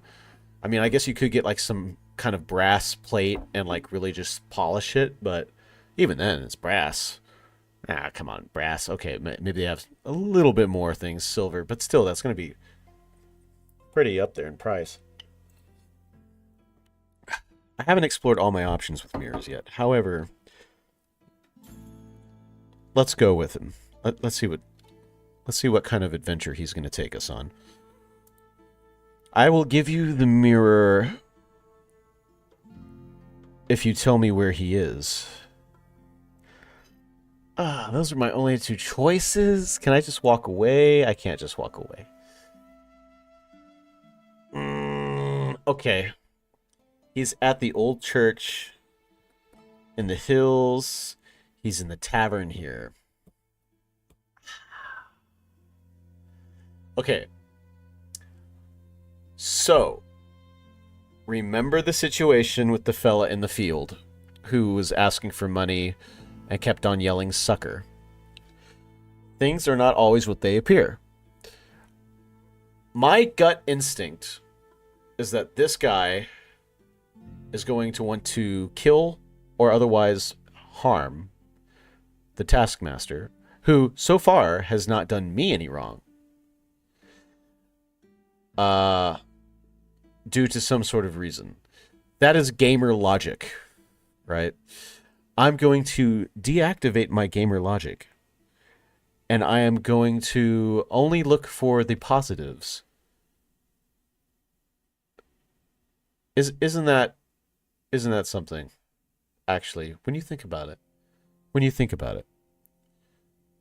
Because how cynical can we get when we don't look at people, we don't look at their situations, we don't look at their positive potential, we don't look at what brings them joy and happiness.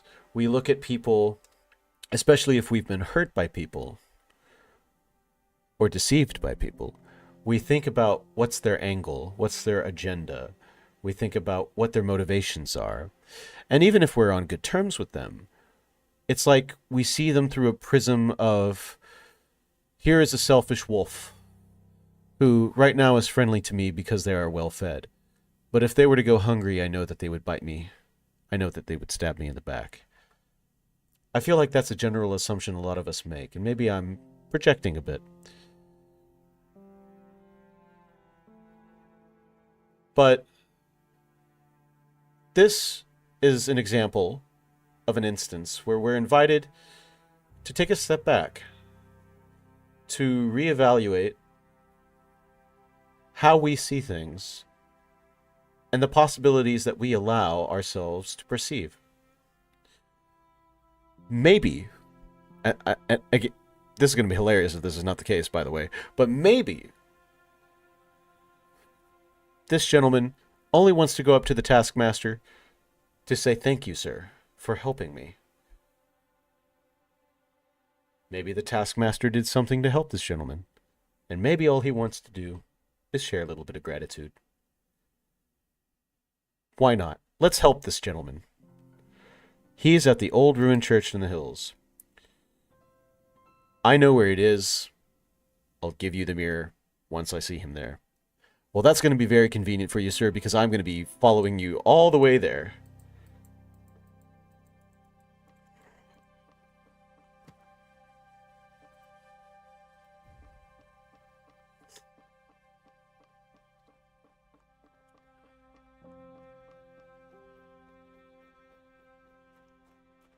Yes, I know the mirror is with you.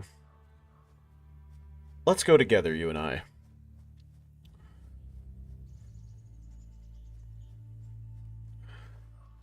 Your choice of pathing is a bit odd. I'm also out of stamina. Oh! He teleported! Oh, shit. Okay, we gotta get back to the church. Oh, I don't have food. Who are you? Oh, that's the fella! He takes us by the fella! Okay, so, see? If we were following him to the point where he disappeared, right? He leads us to the fella. Remember the fella? The fella we helped? So, maybe that's a purposeful design choice to jog your memory and make you think back to the time where you had an instance where you had to stretch your imagination a little bit. Be like, hey, wait a minute. Maybe things aren't always what they seem. So, okay, I'm feeling better about this. That guy's still a bit of a odd fellow. He's kind of he's bombadilling it out over there. Just existing. Cool. Just being an enigma. Not having to explain himself to anyone. Cool. Or rather, there isn't really anything to explain about him. Equally fine. Minstrel's still playing, so that's a good sign. Dog's still happy, so that's a good sign.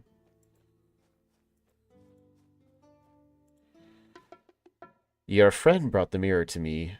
We be ready now. Both of you can be working together on the next step. Ah.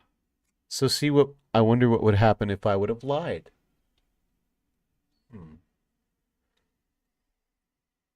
This guy says that he knows you. I kind of do want to understand y'all's relationship a little bit more.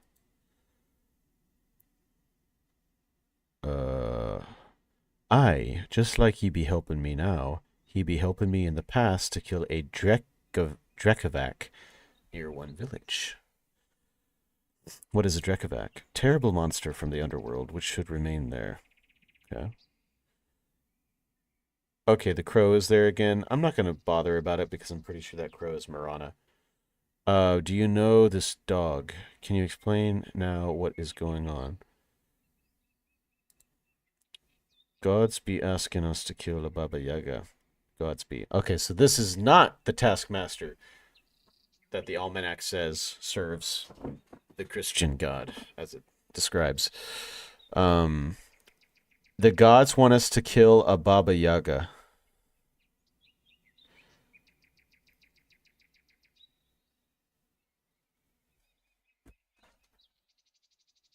Okay, now I really feel like this guy's tricking us because there ain't no way. There's no a Baba Yaga, right? It's a singular person who's almost a demigod or... Yeah, I don't... They want us to kill John Wick. Bro, this guy's sending us after John Wick. I don't think. Nah. I don't know what kind of kill crew. And you know what's funny about that too? Is when I stood up and did the little like the cross arm thing, like the bouncer thing that the guy was thinking, in my head, I was thinking about some of those tough guys that show up in the John Wick movies, who just like stand there at the gates and John Wick kind of goes in. It just crossed my mind. And now this guy wants us to kill the Baba Yaga. And there's a dog. And there's a dog. Dude. Oh no, we gotta keep the dog alive. The dog cannot die no matter what. No matter what. Dude. This is now really stressing me out. Dude. Ah!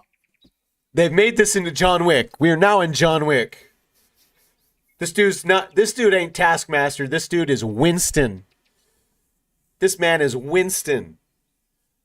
That's not a little ramshackle abandoned church. That building is the Continental. And you know who this guy is? That's Charon. No, I have that in reverse. Because that would make us John Wick. But we're going to kill Baba Yaga. So this is... He's the Russians. Uh-oh. Okay. Let's get our target. Also, that's true. Godsby, which ones? I'd be doing okay for a small payment. They pay you. Okay. I bet you Marana set this up. Who is Baba Yaga, the oldest witch still alive on Earth? See? The. Not a. The. I don't. I don't see this working out very well. I mean, that man is wearing nothing but pants. And I can only assume that he followed the instructions of the Taskmaster explicitly. When I went to the graveyard, which is what this guy sent me to do, I met Marana. She said that she would judge me very soon. Marana, what if by cheating death, I pissed her off? Because she's a goddess of mortality. And Velez, being a trickster to a certain degree, or at least the almanac describes him as such, he brought me back. So he cheated death. So she's probably pissed at him. And now she's trying to wrangle me up in some sort of nonsense quest to get me killed.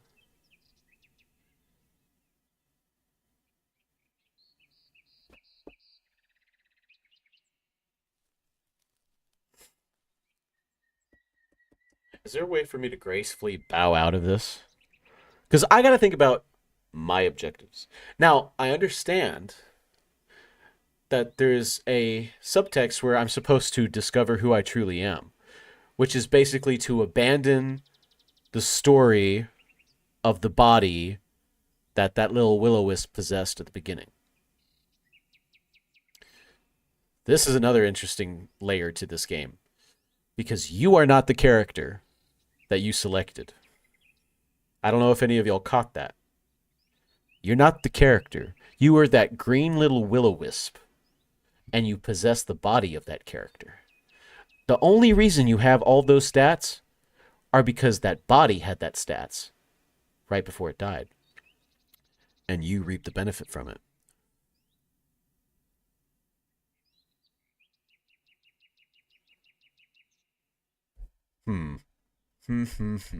Now you can assume that when you start the game, that the will-o-wisp is the spirit of the recently deceased character, and that you're just simply resurrecting.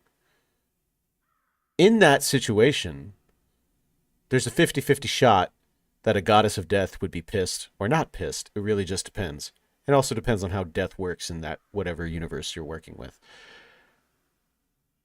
If you are a rogue spirit of the underworld who is taking someone else's body on a joyride to fulfill the as of yet unknown aims of a underworld chthonic trickster deity,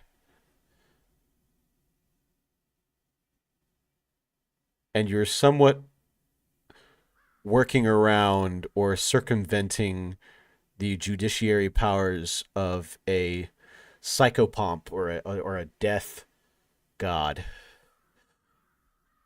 I don't know. I don't know. Okay. Let's try not to meta this. Let's get back in.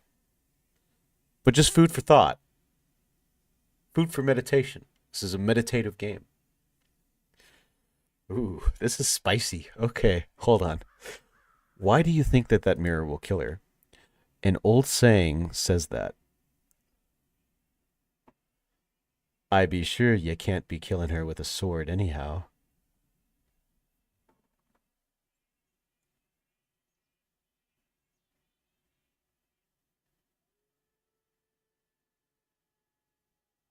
This is so bogus. There is no way. There is absolutely no way we're going to be able to pull this off. But maybe we can like talk no jutsu our way out of it with her or something. I don't know. This game is not straightforward at all.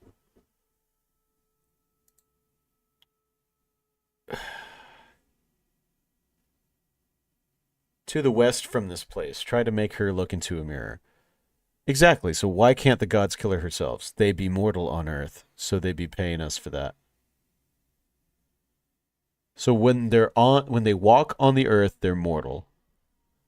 But even then, that doesn't really mean much. Unless it means that they completely die if they die on the earth. Which...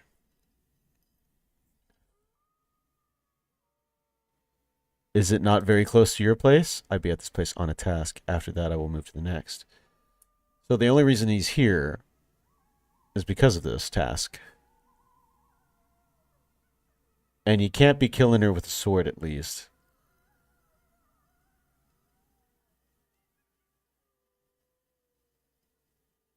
Okay, all that night music is very, very, very spooky. Imagine that's what you heard. That's some rowdy coyotes, man.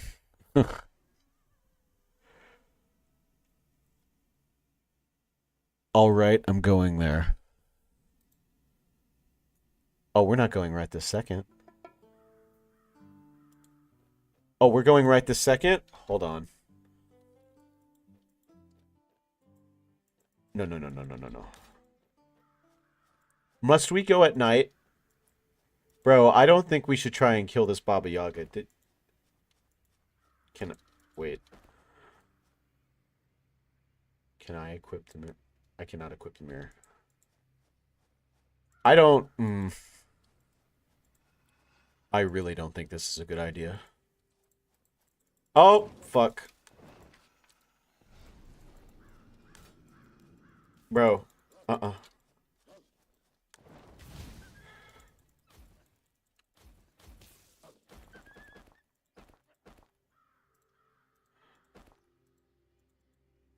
Are you good?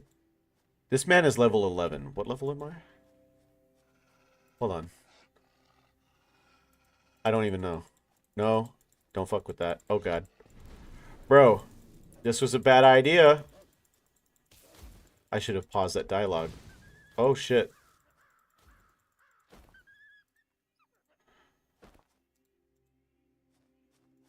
Okay, bro. You lead on. Okay, cool. I got the level up. Let's do something about that. Put a target on fire for 5 seconds and deal 90. Okay. Let's upgrade that, upgrade that, upgrade that, get that one. Pure firepower. Okay.